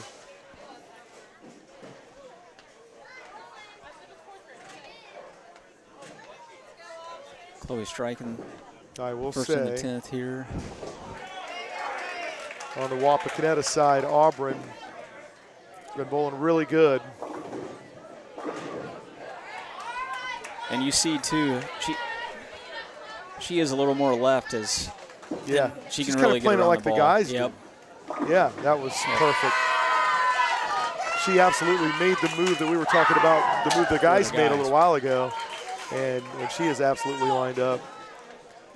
It's a little more difficult for the girls with less hand, to where they got to be further right to get the ball to hook. Right, and speaking of that, you see Chloe wearing that brace on her hand. That's the Ooh, that's a nice good spin. cover. Picking up a split. Picks up the 2, 5, 7. Finishes up with 186 there for Chloe. It's a nice game, Chloe. Here we go with Auburn for the Skins. And that is a 10-pin. Still going to finish up with a nice game. Kayla Holman here, see if we can Put some pressure on them to make sure they strike. Yeah. That is a great shot. What did you say the difference was the first game, Logan? 42. 42. All right. There we go. Auburn with a nice 245 game. Great game, Auburn. Is that the first 200 game for the girls we've seen today? I think so, yep. Yeah. In Did style. it in style. Yep. Yeah. Kayla here, second shot in the 10th. Very nice shot. Yep. It's 2 in a row. Looked exactly the same there. And I think that's going to do it. Yeah. Strike for Lydia there. Now, Logan, maybe you could shed some light on this for me in the high school bowling world. Does each game count as a point, or are we just going total wood for the whole day? It is total wood. For the whole day? Yep. Okay. Which I do like. Yeah, that's cool. So there's really not going to be any winners or losers because we got 5 Baker games coming up. Exactly. It's just we're heading into Baker's with one team ahead. Yep. And that's what makes high school bowling so unique is having the Bakers in there, which I wish in league we would run Bakers. It would be such a fun thing. That'd be fun. I mean, we've had some leagues that did. There used to be a Northwest Ohio Travel League I bowled in that had that format where teams would bowl Bakers after the regular matches.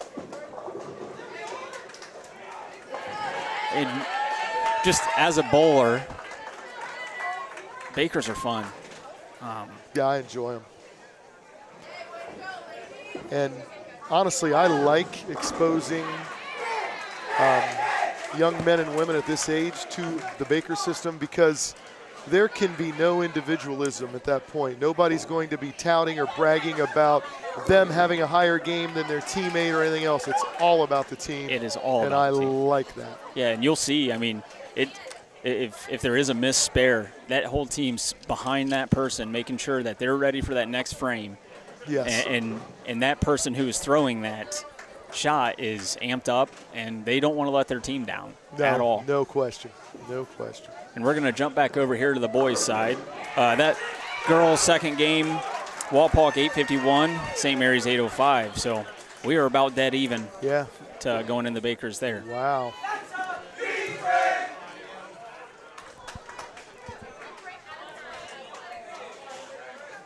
Let's see here, Wapak. All right. We're going to jump back over to the guys then.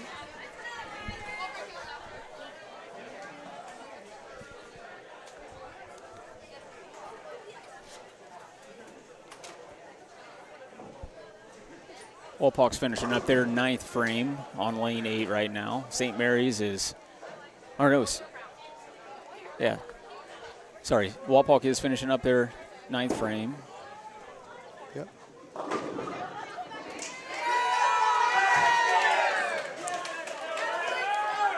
Riley with a strike. Mr. Van Meter coming up here to. And I'm looking at the score, and it's about dead even for the game, but St. Mary's has a nice lead going into this game. Yeah, that was up roughly 100. And Eli going through the nose on that one, leaving the 4-6-7. And while they're going to switch lanes, we'll be right back. We're going to take a quick commercial break. If you're looking for a reliable, trustworthy, and efficient roofing company, look no further than Grand Lake Roofing. Whether you need help on a small project or a large job, we want to take the load off your shoulders by providing our specialized services to you. Give Eric and the team at Grand Lake Roofing a call. 567-890-ROOF. Albert Sporting Goods, outfitting your team since 1980. Our products consist of individual and team equipment for all community organizations, club teams, high school and collegiate sports. We personalize your gear with embroidery, screen printing, digitizing, and graphic design with on-site services to deliver quality uniforms, spirit wear, and fulfill every equipment need. Order online now at albertsportinggoods.com. Here at TLC, we expanded our business, so we wanted the security of knowing exactly where all the kids are and what's going on in each of the rooms. We chose Fowler's because we've done all our televisions with them, and they mentioned they have security systems. So we just wanted to go out and look at it, and they were very upfront, and they do excellent work from start to finish. And so we chose Fowler's TV. It's been great for us here at TLC Learning Center, and Fowler's TV would be great for any. St. Mary's Legion Post 323, veterans working for veterans and the future of our country. The St. Mary's Legion Post 323 also donates thousands of dollars each year to local summer programs such as Boys State, Girls State, scholarships in education, Boy Scouts, oratorical, and shooting sports. St. Mary's Legion Post 323, remembering the past, living the present, and working for the future. Welcome back here to Varsity Lanes with Rider Nation Station. I'm Logan Yelton alongside with Phil Austin. Got a tight one here with Wapak boys for this game.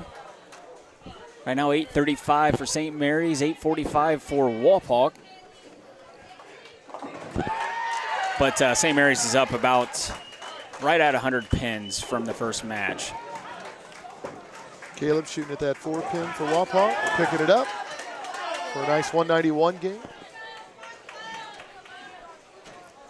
Cyrus wrapped up his game for St. Mary's with a 161. His brother turning up lane 8. He's got looks like a double going into the 10th. Great shot. Really nice shot.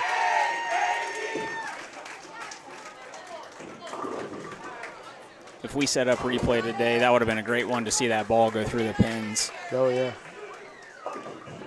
Brooklyn there for Caleb. Leaving the, was it the 3-pin? 3-9. 3-9, yep.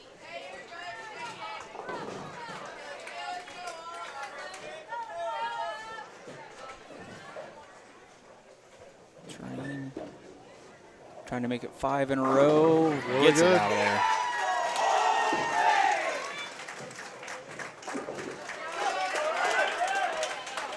And a nice spare for Caleb.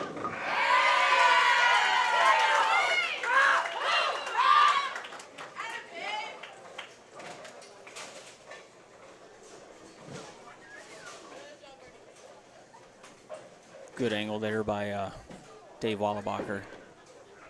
Up close in the action there.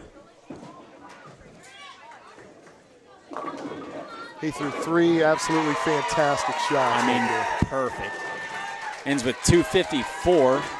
Yeah, that's big.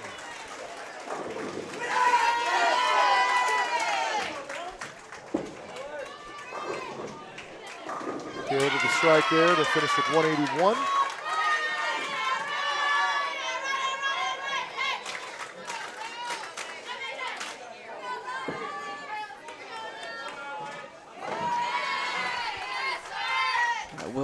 Looks like he got something figured out there when we were with the girls. Good shot there. Those have been 4 really good bowling shots on lane 8. Absolutely. Yeah, those guys are getting honed in.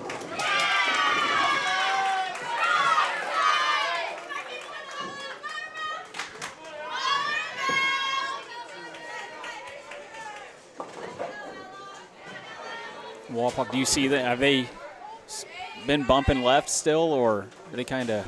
They have been, but they just don't look as comfortable as St. Mary's does, and I just think it's because St. Mary's is at home. And they know, it feels to me like they know what's going on out here. Push a little, yeah, get lucky. Didn't quite get that one out to the break point that he needed to get it to.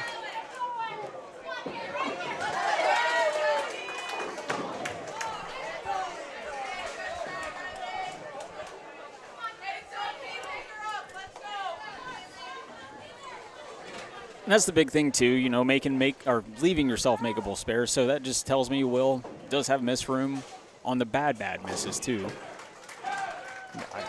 I always hate seeing washouts. So, yeah, the comfortability for St. Mary's is definitely there. Yep. There we go. Yeah, he got that one out where he needed to. He threw out the last shot. He cut a strike.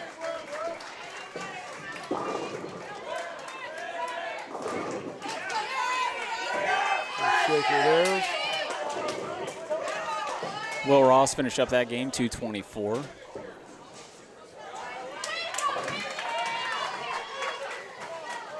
Tyler Ferris with 173 there, I believe.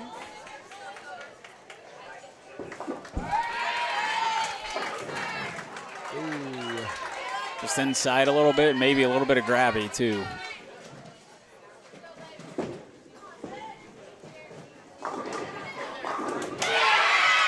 Leaving a 5-pin for Riley Sapiano.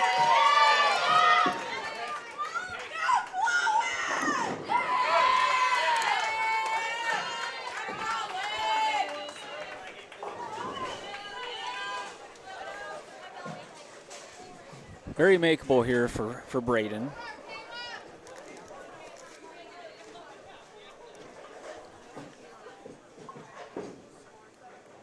That was really close. Just got a hair too much of that 3-pin. Just about sent it over and got the 7. Girls making some noise over there in their first Baker game. Riley just barely getting that spare.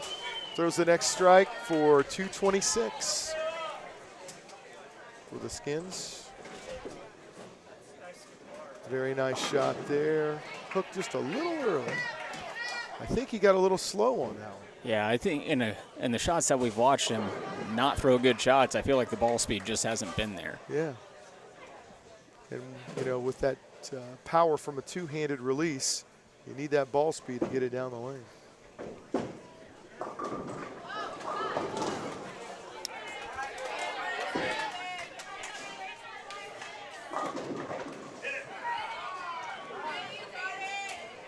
Riley Sabiano with a 221.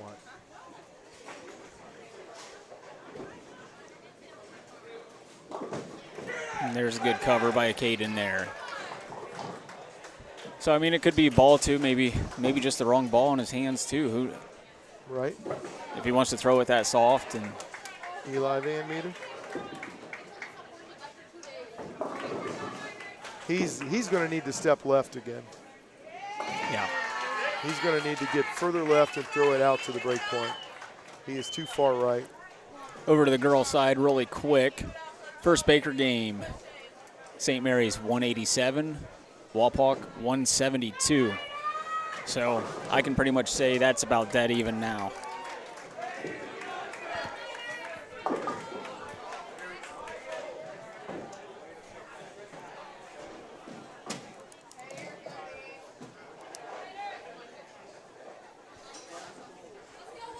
Eli finishing with 9:38, and St. Mary's has turned it on.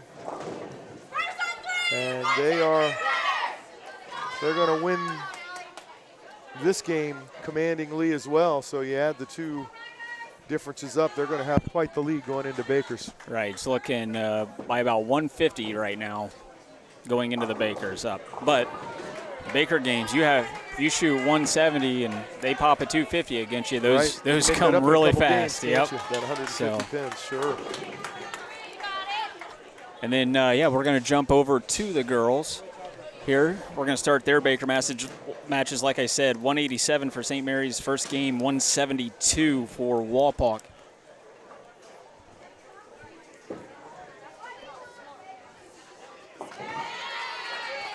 Natalie getting that spare for Wapak.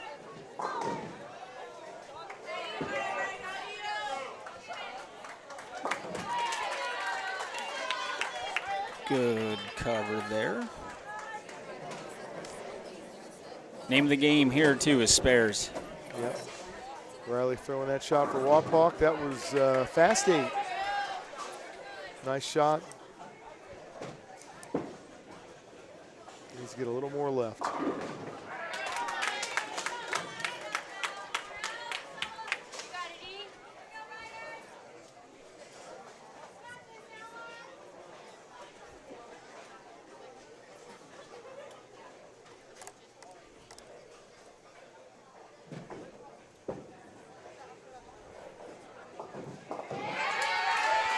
Nice spare for Riley.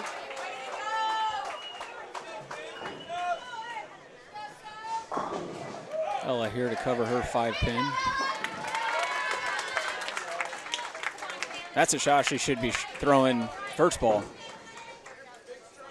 Sophia for Wapak just pulled that out of the chute. Didn't give it enough room. Got to extend that arm swing out to the break point. Just like that. Of course, she was just way right with that ball. Yep.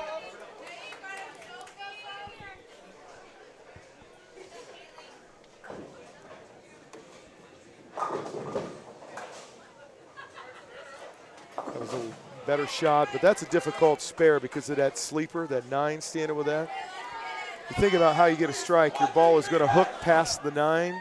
So to hook at that and try to shoot it like a strike, you can't pick it up that way. Right. She needed to actually hit the 1 pin on the left side and try to bounce it into the other 2 is the only way to pick that up. Over. Yeah. You can't hit it on the right side and pick it up.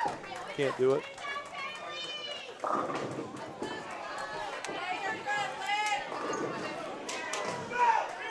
Right now, the St. Mary's Rough Rider girls are clean through 3.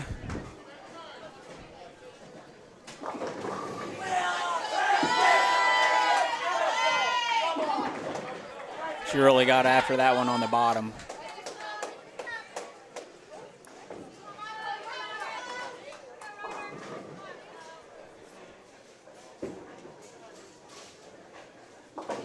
Auburn with a nice spin.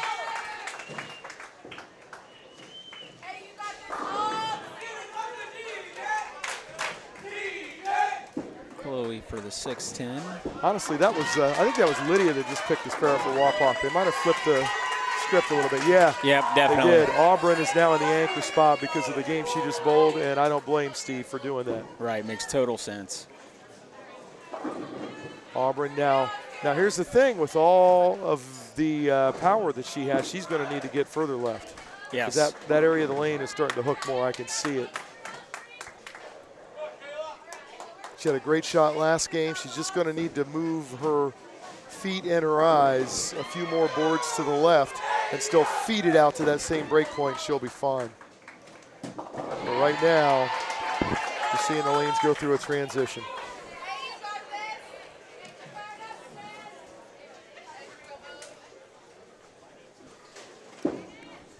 Kayla here to cover the 3-6-10, and she does. That keeps St. Mary's clean frames through 5. And Natalie starting Wapakoneta off there in the 6th with a strike. Great 10 in the pit strike there, too. Yep.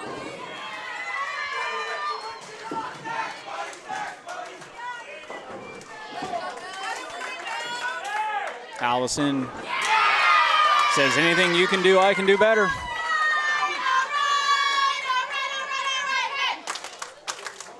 Riley throwing a shot for Wapakoneta.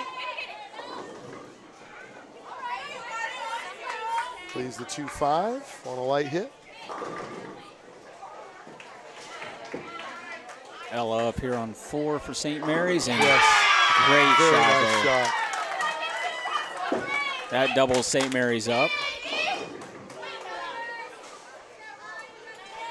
I think we're also seeing with the girls some of that home field advantage now as they seem to understand the transitions that are going on the lanes, where Wapak is kind of behind on that. Now, they'll figure them out, but will they figure them out early enough? Exactly. And St. Mary's only being up about 14 pins right now. Oh, my goodness. We missed that on the video, but apparently we had some dominoes going on. We had some dominoes. Dominoes for a turkey. Nice shot there from Sophia, leaving the Blaston Rock 7. Chloe here to try to make it 5 in a row for the girls, or 4 in a row for the girls. She tugged that one.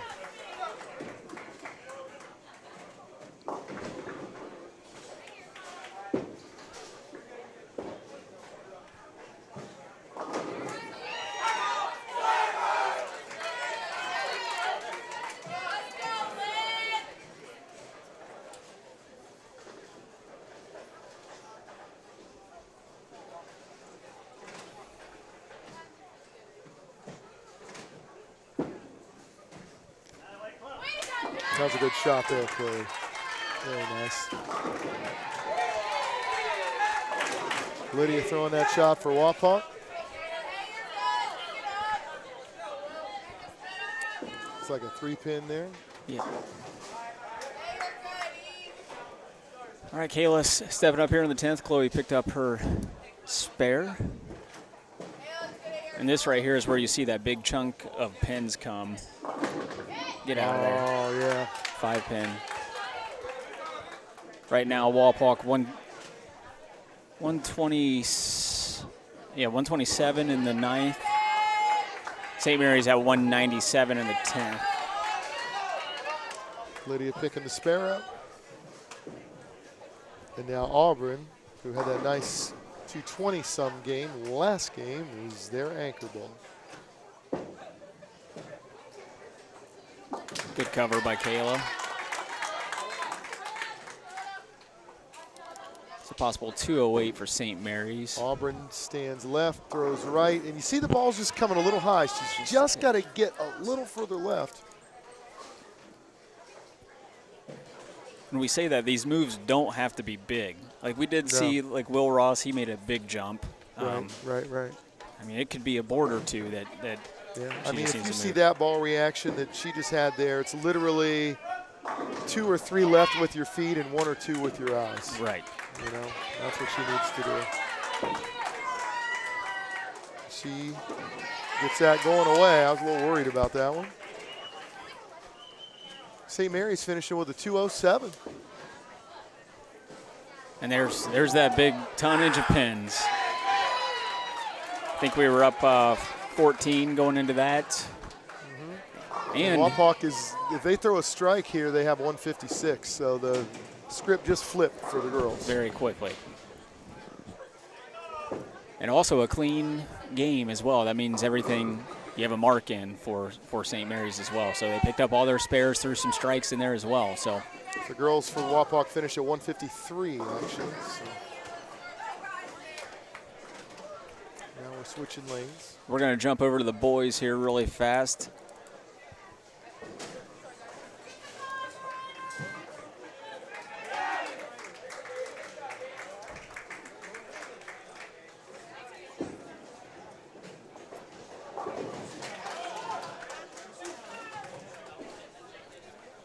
St. Mary's with 203. We just split in the 10th, but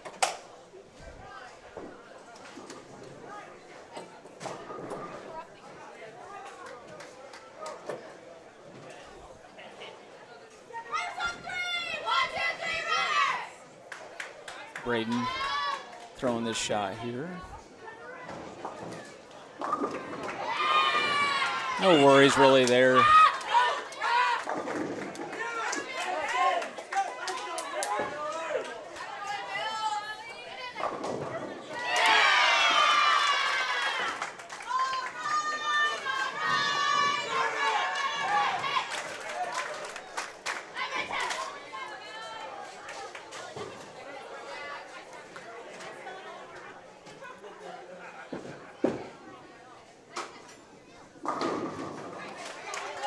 There's a good shot there by Wapak. That one really cornered. Saviano, yeah, looked good. Really good.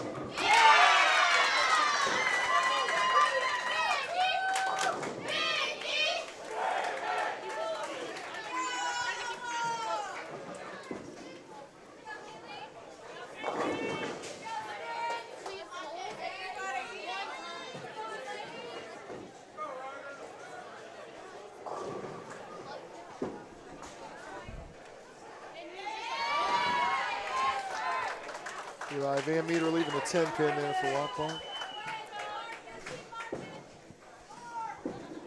He picks this up and they strike. It's 156 for Wapak.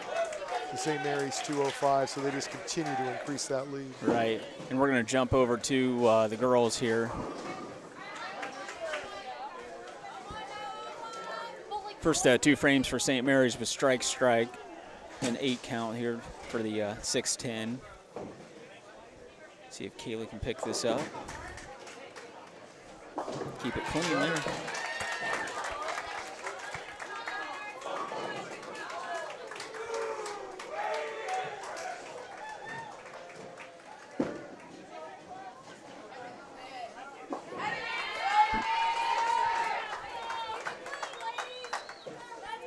Chloe Gibson up here on lane 3. Another good shot there. Yeah, real good shot. Maybe stayed out there a little too long, but Yep. just wrapped it around the 10. She can Just pick up her gotta 10. keep it clean there. Move it on to Lydia. 10 in the pit for Wapak.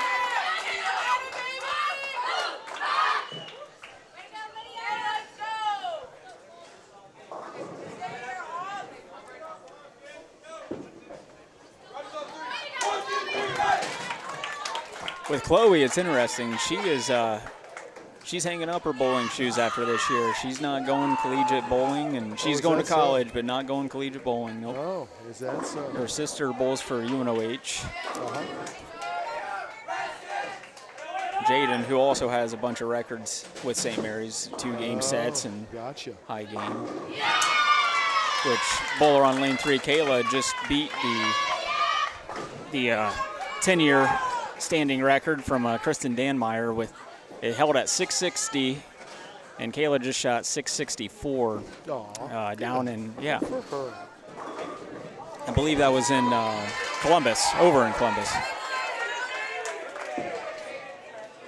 Allison here to start 6th frame for St. Mary's. Natalie up for Wapakoneta.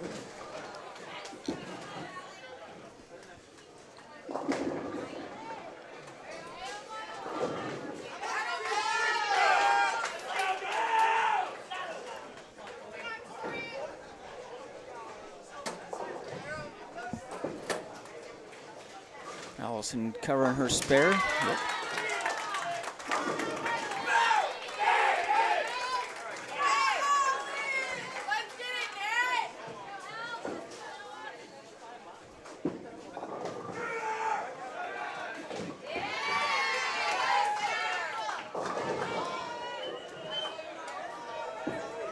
Ella Cable here. Really got it out there. 10 pin.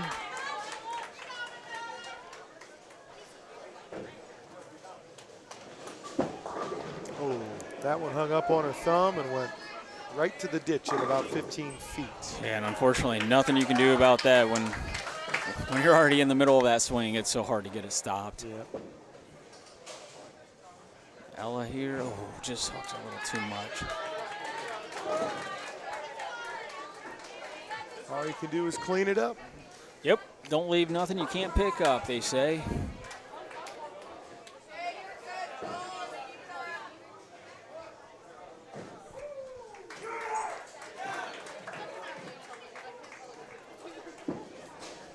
She got a little scared with that one.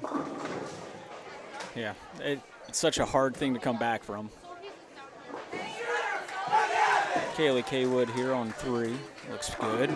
Get out of there. Oh, look at that. Little leaner. 6-pin leaner on the 10.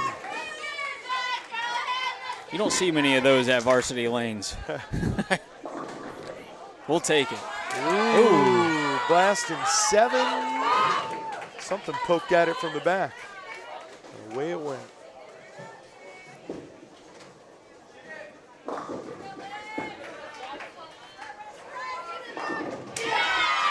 Chloe Gibson there. Nice shot from Chloe. And it's fun running through these bios. Chloe, most of them are all about state. I mean, these 2 teams have been to state so many times, countless titles.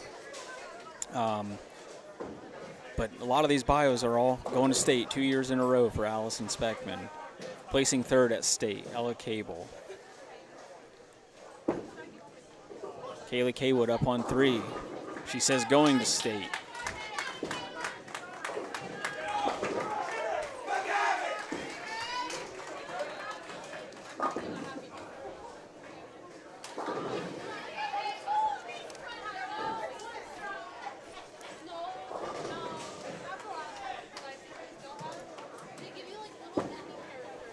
Kayla picks up that 6-pin.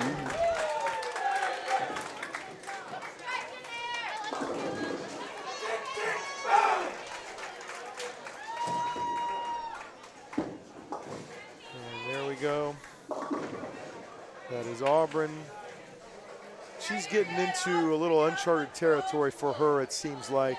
where it's pushed her left as the lanes continue to transition. And now she doesn't act like she's used to doing that. Right, where she's kinda really pulling the ball. She's not releasing it, feeding it right to the break point like she was earlier. I think that is another clean game by St. Mary's girls. Auburn getting the spare.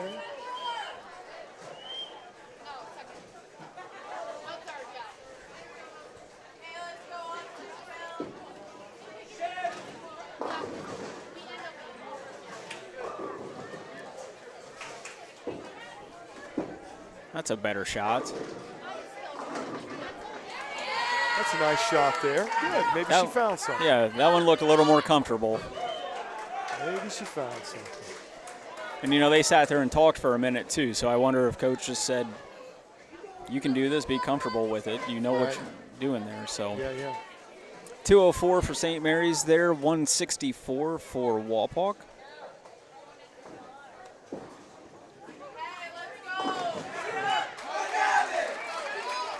And in your experience, Phil, what are you a field player, or are you? I mean, if something's not right, can you get through it by a ball change, or is there a go-to gym? Or Logan, 90% of the time, it is a hand position or a speed change for me. If I still can't get what I want, then it's an equipment change. But I see a lot of bowlers that are younger than me. Their first move is always a ball change. If I am, you know, for example, if the ball is not getting through the pins, I'll make an adjustment with my wrist position to get it to hook maybe a foot earlier. If the ball is getting through the pins too much, I'll adjust my wrist position or my speed to accommodate, you know, and try to get it there. And then if I still can't seem to get it there consistently, then I'll look for a ball change. And you said it best. You see a lot of these guys and girls, it's a straight ball change, which I think I was lucky in where I started bowling. We were still learning a lot of changing hand positions, and you may yell at me about this one, but I still throw reactive at 10 pins. But I'm league bowling. League bowling. If you can throw a ball dead straight, it doesn't matter. Right. However, reactive bowling balls do have a tendency to want to roll up on the back end regardless. So on certain conditions, I could see that becoming a problem. But you can throw it dead straight, it shouldn't matter. Right, and I should say too, yes, it is just league bowling. So we are on the easy house shot, the Christmas tree I like to call it, but it's just comfortable. And it's another thing I love about bowling is you don't see one person or two people throwing the ball the same across the board. So never do. There is really, at the end of the day, it doesn't matter how you throw the ball. What matters is you can repeat shots and basically do the same thing over and over and over and over. If you can do that, you're going to be successful. Right. And the only way to create that is to put in the practice time that it takes to develop that muscle memory. You want to be able to come out and throw the bowling ball without having to think about every single motion for every single shot. Once you do it enough, it becomes muscle memory. And then you can think about the important things like how did the ball react, where's my move or whatever, and basically your brain just goes right to the muscles and you don't have to think about it. So. Right, you see that 10-pin stand and you grab your ball, get up there, and you know, you don't even have to really look down. You just know where you're standing to shoot that 10-pin. Yeah, you've just got to, it is a case of the more you do it, the easier it is to repeat shots. So, you know, it's just all about, it's like any game like this, golf, same way. The more time you want to put into it, the more you're going to get out of it. Boys wrapping up there. Wapak 165, St. Mary's 32.01. Another big chunk of pinnage there.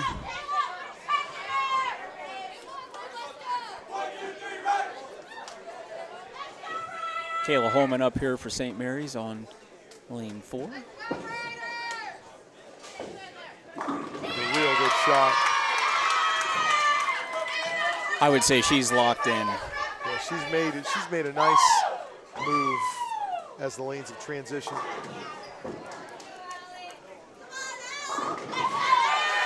Lydia shooting a spare there, no problem for Wapak. Ellie Speckman up. She's right on that fine line, yep. All right, let's see if Auburn can repeat that shot that we saw her make in the 10th. Left to right, yeah, she's not able to feed it right. She got a little Brooklyn action there, so there's always a little luck involved with this game. Both good and bad. This is correct. Correct. Allie picks that 4-7 up.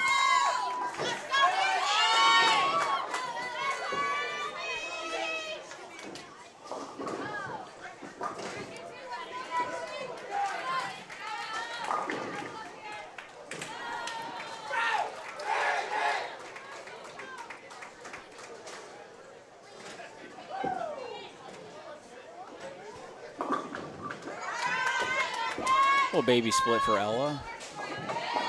Very makeable.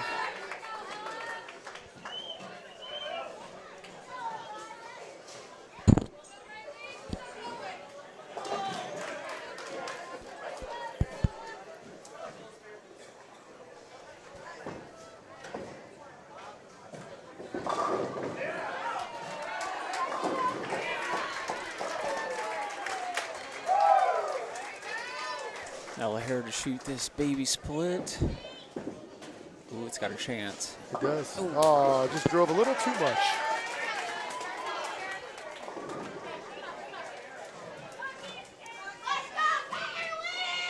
Once again, I want to thank TSC for getting this internet speed up for us so we can give this to you live and wherever you're watching. Riley shooting. Have a single pin, no problem.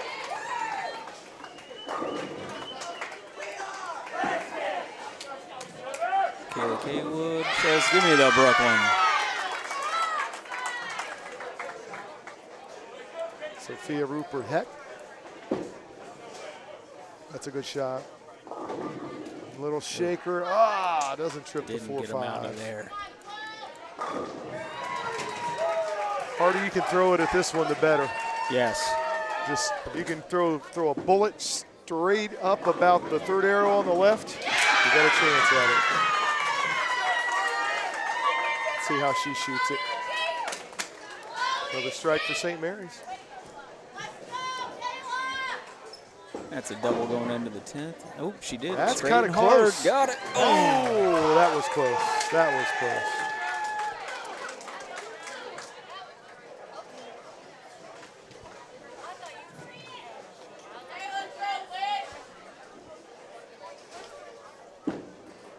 That's a nice shot. Oh, hooked a little bit. There it found some friction. I should say a lot of friction. Yeah. And the lanes are transitioning right before our eyes. Yes. Definitely transitioning. I'm pretty confident that shot that she just threw about 3 frames ago would have been in the pocket. Got a sleeper behind the 3-pin there, so 3, 9, 6, 10. Got it out of there. Just barely. Such a hard spare. All right.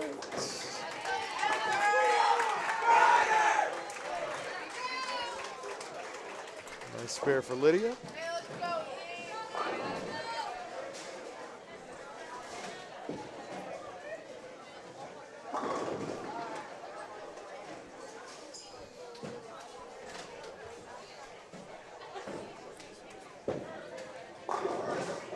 She gets, yeah, there you go. Got that right, yeah.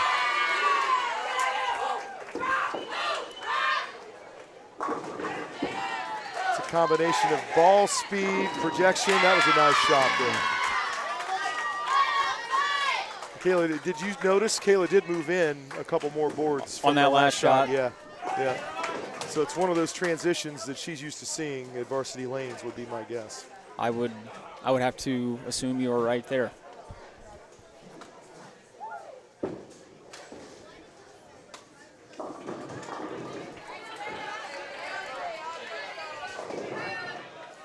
Gave a few pins away there to Wapak.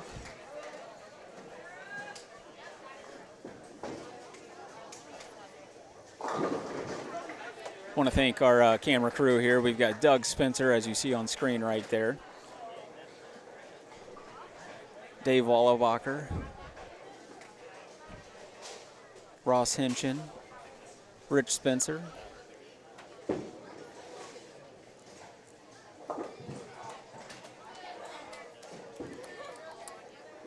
Coach Jay Gibson. 161 for Wapak there in game 4.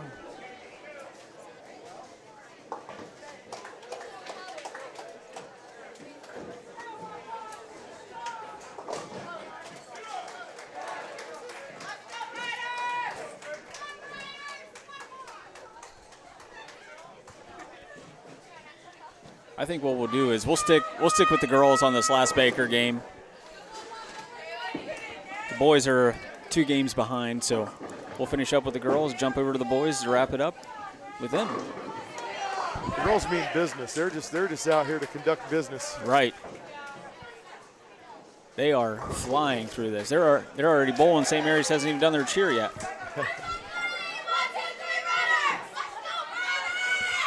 Last Baker game, game 4, St. Mary's 155, Wapak 161 for the girls.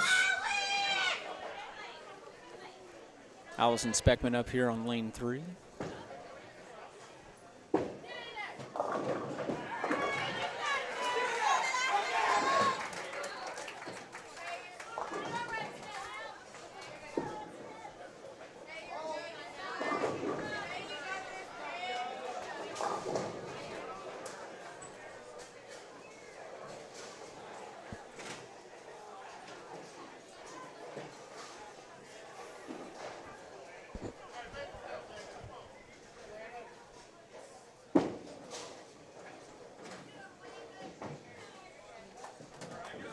Looks like Coach put somebody else in there for Wapak.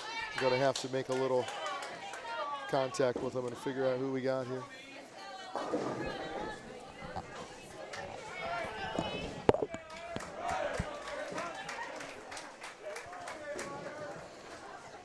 Boys, St. Mary's just wrapped up their third Baker game, 2-24. Commanding lead over there for them. Ella Cable puts 10 in the pit there.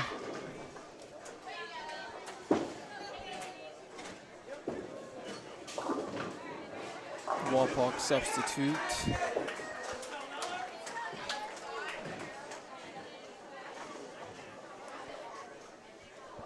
Phil's getting the lowdown on the subs there for us. All right, we got her figured out. Perfect.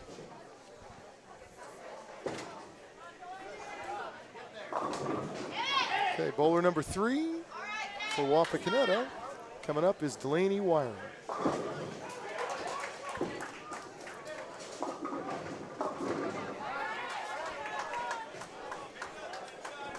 She says a very thankful 6-pin only. The 7 was standing there for quite some time. Yeah, absolutely. You ever watch people's facial expressions? Some of the greatest.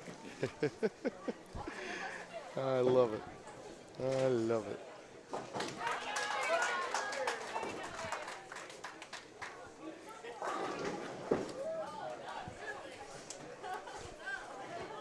Delaney hooking past that.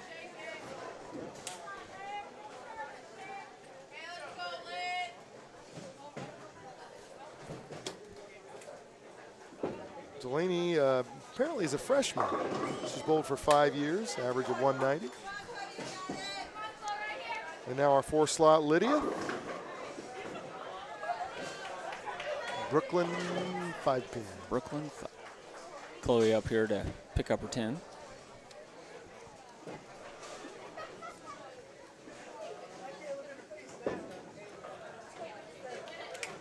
Good shot by Chloe there.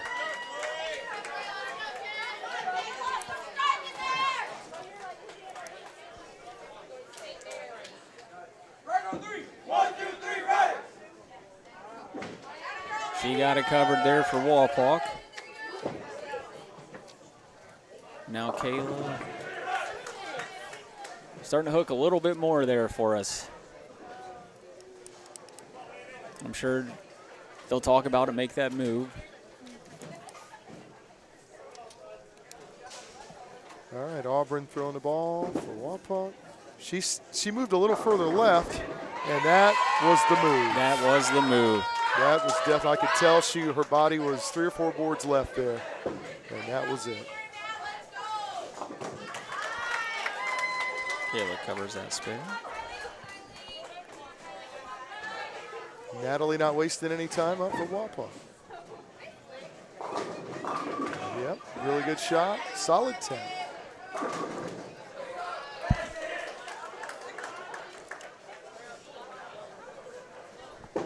Ella up here on lane 3.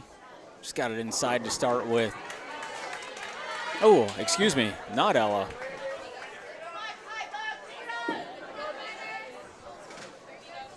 Do you need to go confer with the coach as well? Yes, I'm going to. All right. I'll keep the action going here. Our unknown addition to the roster. Shooting at the 1-3-8. And she got it. Nice spare right in the pocket.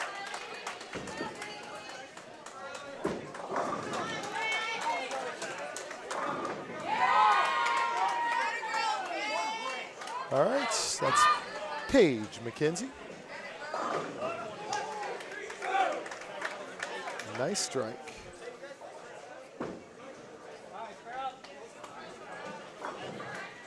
Pulled that one a little bit.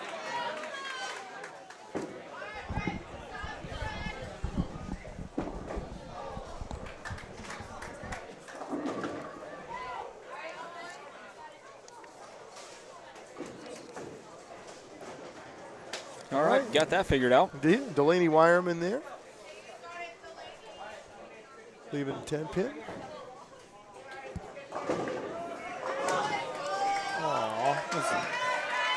Mullins there.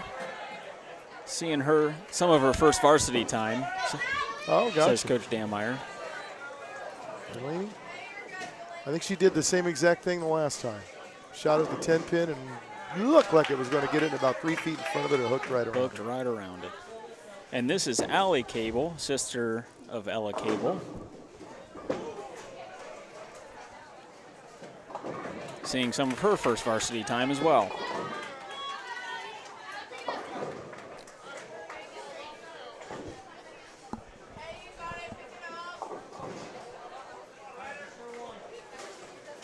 And Lydia with a 6 count. Throwing her final shot of the day.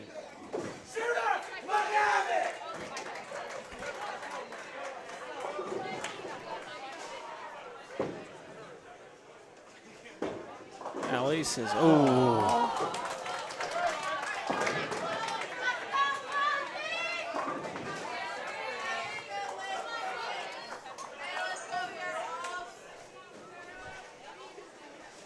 And then order the same Chloe Gibson here.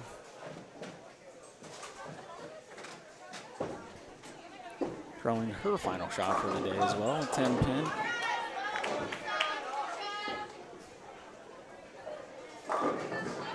And Auburn snare. She stood left but didn't feed that one right.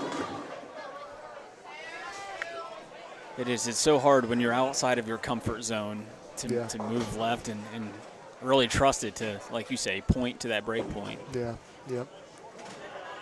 Chloe, another 10 pin down. I don't think she missed one in Baker's 110 pin.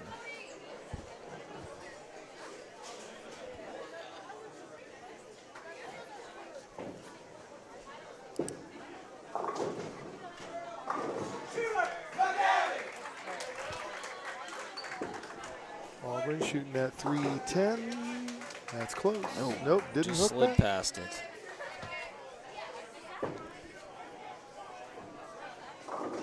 Ooh, little Brooklyn action there. Yeah, it says, give it to me, Brooklyn.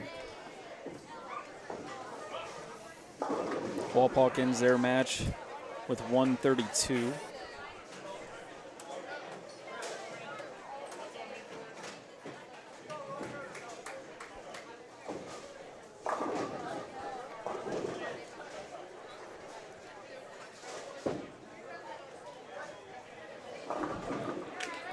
Kayla.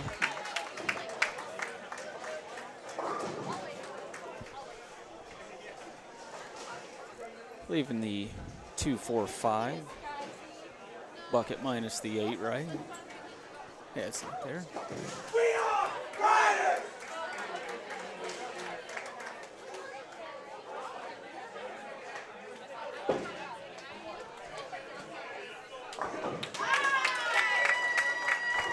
And the final shot of the match right there puts St. Mary's at 148 for that game.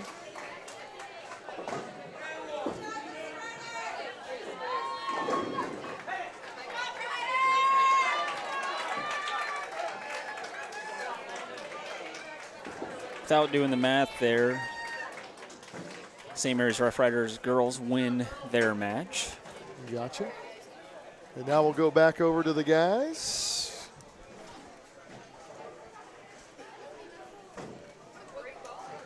In the 6th frame of the 4th game, Logan, is that accurate? That is correct. No, they're in their 3rd game. Only in the 3rd game. Why are these guys Oh, so sorry, slow? sorry. It is the 4th. Oh, It is the okay, 4th. I was going to say. Landon Louth, he's a sub coming in. Took over Cyrus's spot, picks up his spare. He's a bowler who just started bowling 2 years ago, and he's on a varsity squad with a deep roster varsity squad, bunch of seniors. And I gotcha. 278 game. Been bowling for 2 years, 3 years. Oh, wow. And then Aiden teaming here. Lane 7.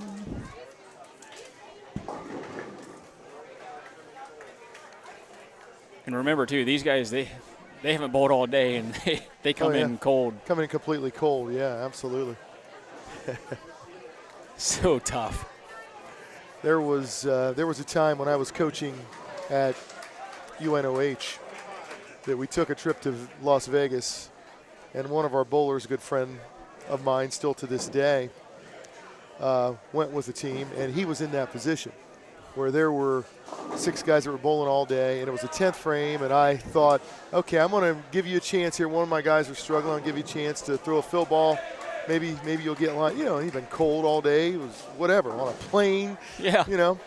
And he comes up and he takes 3 pins off the right. He hits the 6-10 square on, actually clips the 9. And that was it. He didn't get to bowl. So my standing joke with him is he flew to Vegas to get 3 pins. 3 pins, sir. Oh, goodness. But that'll happen. It's so hard to, like you said, you just flew, you time change, you haven't touched a ball in hours. Right. I mean, it's hard. And then in the, like we were talking about earlier, the collegiate level, how much you have to execute. So being cold and executing is tough. Oh, yeah, no question. And trust me, you learn that even more so when you get to this age.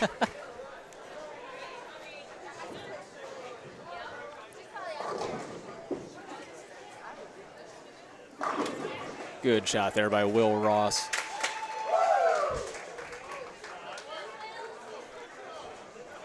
Wapak really took a chunk out of pins there, but quite the deficit to make up. Right, with only 2, well, 1 more after this. So, yeah. So 211 for Wapak there.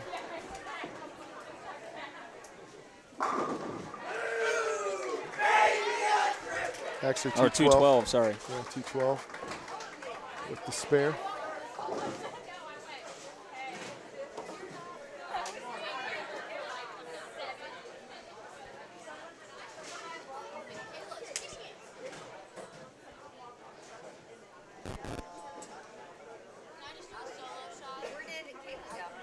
Tureen took over the anchor spot here for Caden.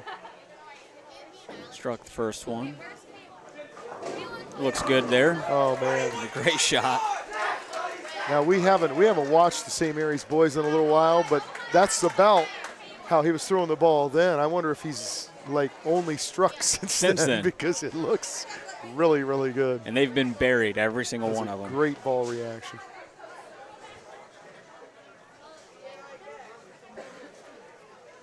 So yeah, they turned it on there at the second half of this game. Yep, for sure. I thought we were going to see 50-pin difference there.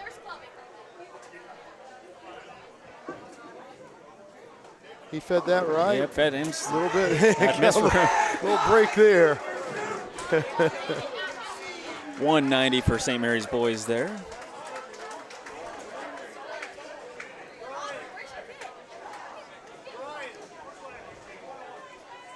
Going into the fifth Baker here for the boys.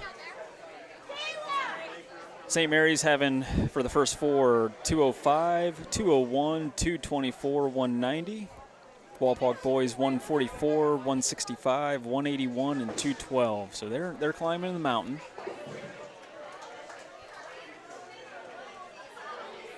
Ooh, and Phil, you were asking, if you see that hat right there over top of Braden's head, you were asking how nice this hat was, right? Uh-huh, yeah. You can always pick one up at Lori Elton State Farm.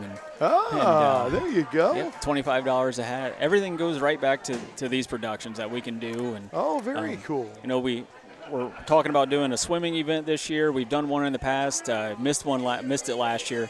Hoping to do that. Baseball this spring, as much if we can get into the track side of things as well. But then all the proceeds just go right back into being able to do all of this. Oh, that's nice. So. Very cool. You guys have a nice little setup, nice equipment. Thank you. Thanks for coming. Cool. I mean, happy to do it. I did radio for 30 years for some cheap companies, I'm just telling you, so it's nice to see really nice equipment. Well, good. Well, I mean, I'm glad you think it is, and we do too, and there's always better, as you know, in this industry. Oh, yeah, I mean, you can't ever be at the top of the line. You might be there for 2 days and something new comes out. Right. So, no, I get it. Oh. Huh. That was a fast 7. Yes. The fast 8s. That was a fast 7.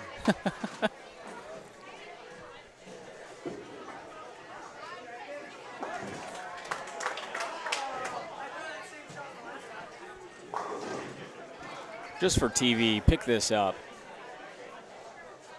I hope he does. That'd be awesome. And for $290, I guess. Hey, shot right. at $290. Right, yeah.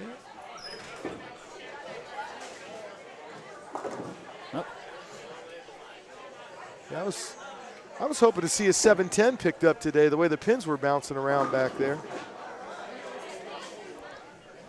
How many televised 710s are there? Can't be that many. I don't know, 6 or 7 on the PBA maybe. Yeah. If that, I don't even know if there's that many. Good shot by Landon Louth there.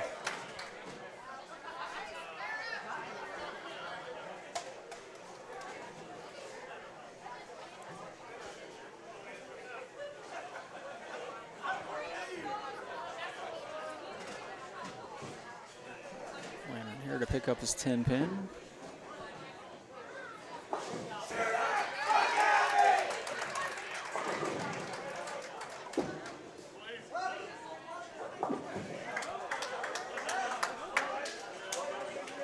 All right, Tyler with a nice spare there for Wapak. Tyler Ferris. Aiden Tiemann here getting some varsity time.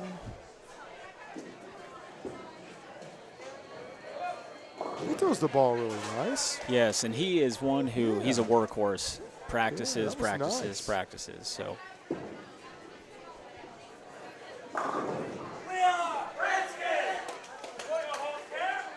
And yeah, he's just a sophomore, so.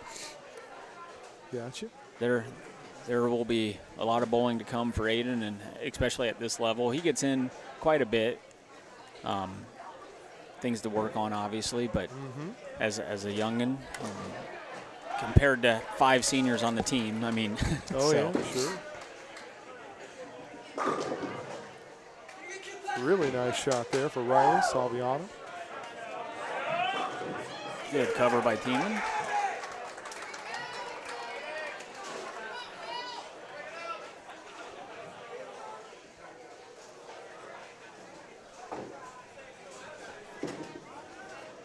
Did somebody say pot games with you, myself, and all the coaches here afterwards? Oh, my goodness. I forgot my wallet. I might as well just Venmo you the money now, Phil. Stop it. I think Coach Van Meter must have heard me. Pot games with Logan, myself, and the coaches afterwards? Oh, no. I'm out. Yeah, now I'm out, too. Coach Van Meter and Coach Kennard. Yeah, I was pretty good at that. You know, that's another thing, too, about bowling. Through the high school years, through the college years, you always make some really good friends, and it's good to lose money to good friends. Yes. It's never good to lose money, well, Logan. Yeah, that's it's a good never point. good to lose money. What are you talking about? You can tell where my bowling confidence is right now. Most definitely need to maybe I can hit up some practices with Coach Rosh and Fishbowl and Gibson. And there you go. Yeah. They can get me through the ringer here.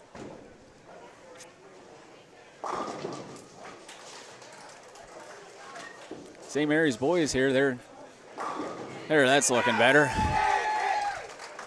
Another big strike by I'm surprised if he's missed since we were with the boys earlier. And just all buried. Yeah. Well, except for that one in the 10th there last game, the very last right, yep. one, yeah. It was still a strike.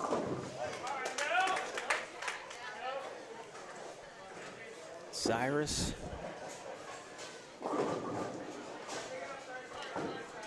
Looked like he changed balls.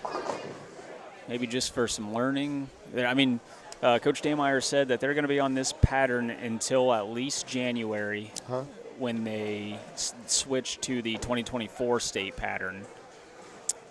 One thing that's very interesting is you can put this pattern out in 10 different bowling centers and it plays 10 different ways because of the topography on the lanes, the temperature in the bowling center, the temperature of the lane machine. Is the machine putting out oil at, they measure it by microliters of oil,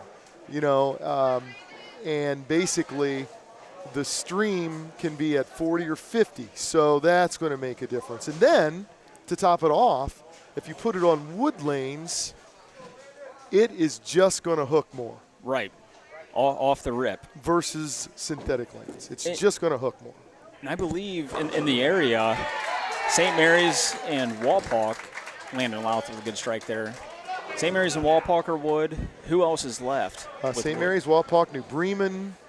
Trying to think, is there anybody else that's still wood?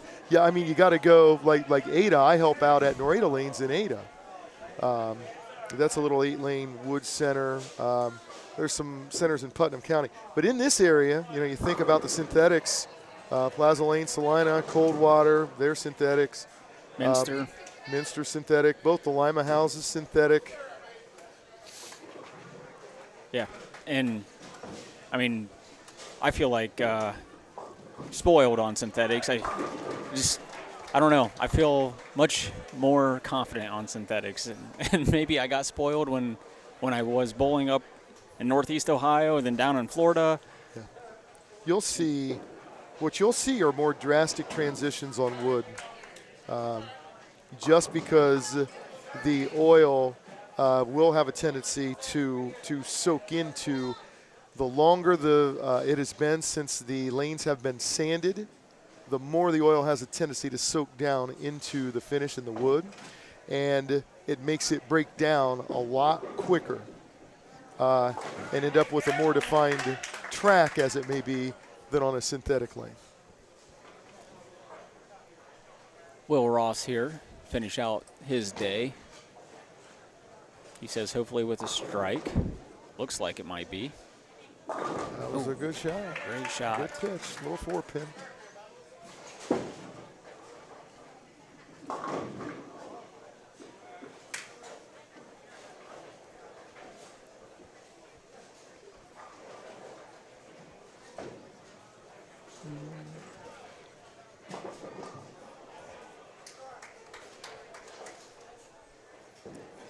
I haven't seen any of the scores on the JV match down there, but it looks like they're in their 5th game as well.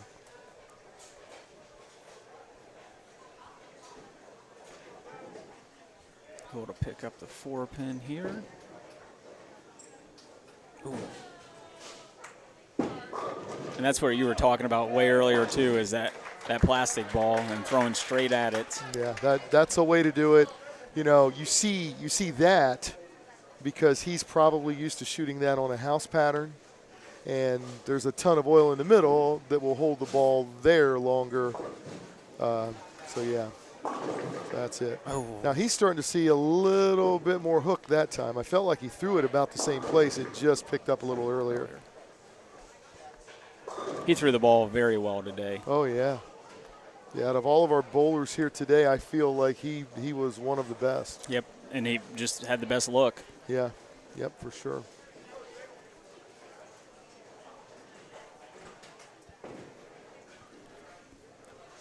And we are wrapping up here. We're both in the 10th frame. Oh, missed that.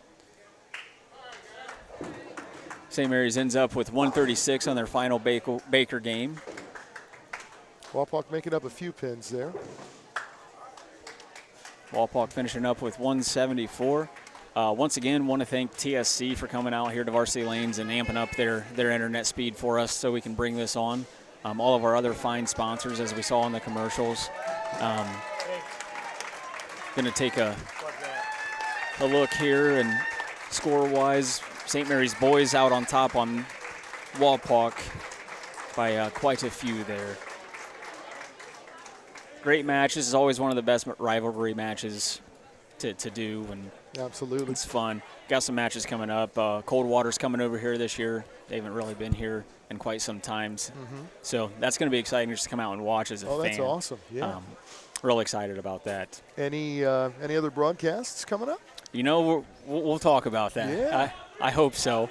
Obviously, bowling is my favorite, so lived it for a long time. So starting to get right back into it. So yeah, and we'll be giving you a call on that too. So I really appreciate you coming out. There's that hat I was talking about. Hey, right all right. Hey, go pick that up at Laura Yelton State Farm. Only have a few of these left. These are not the ones on the internet. So you just got to pick those up at the office. You can call myself, Doug Spencer, Dave Ollenbach, or anybody. We can get one to you. We're cool. shipping them all over the place too. So.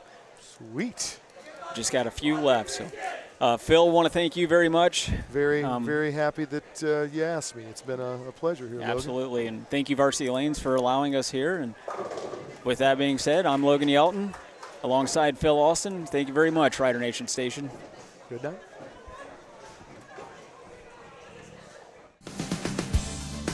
Thanks for watching another episode of Rider Nation Station. Help us help you by subscribing on YouTube or following us on Facebook.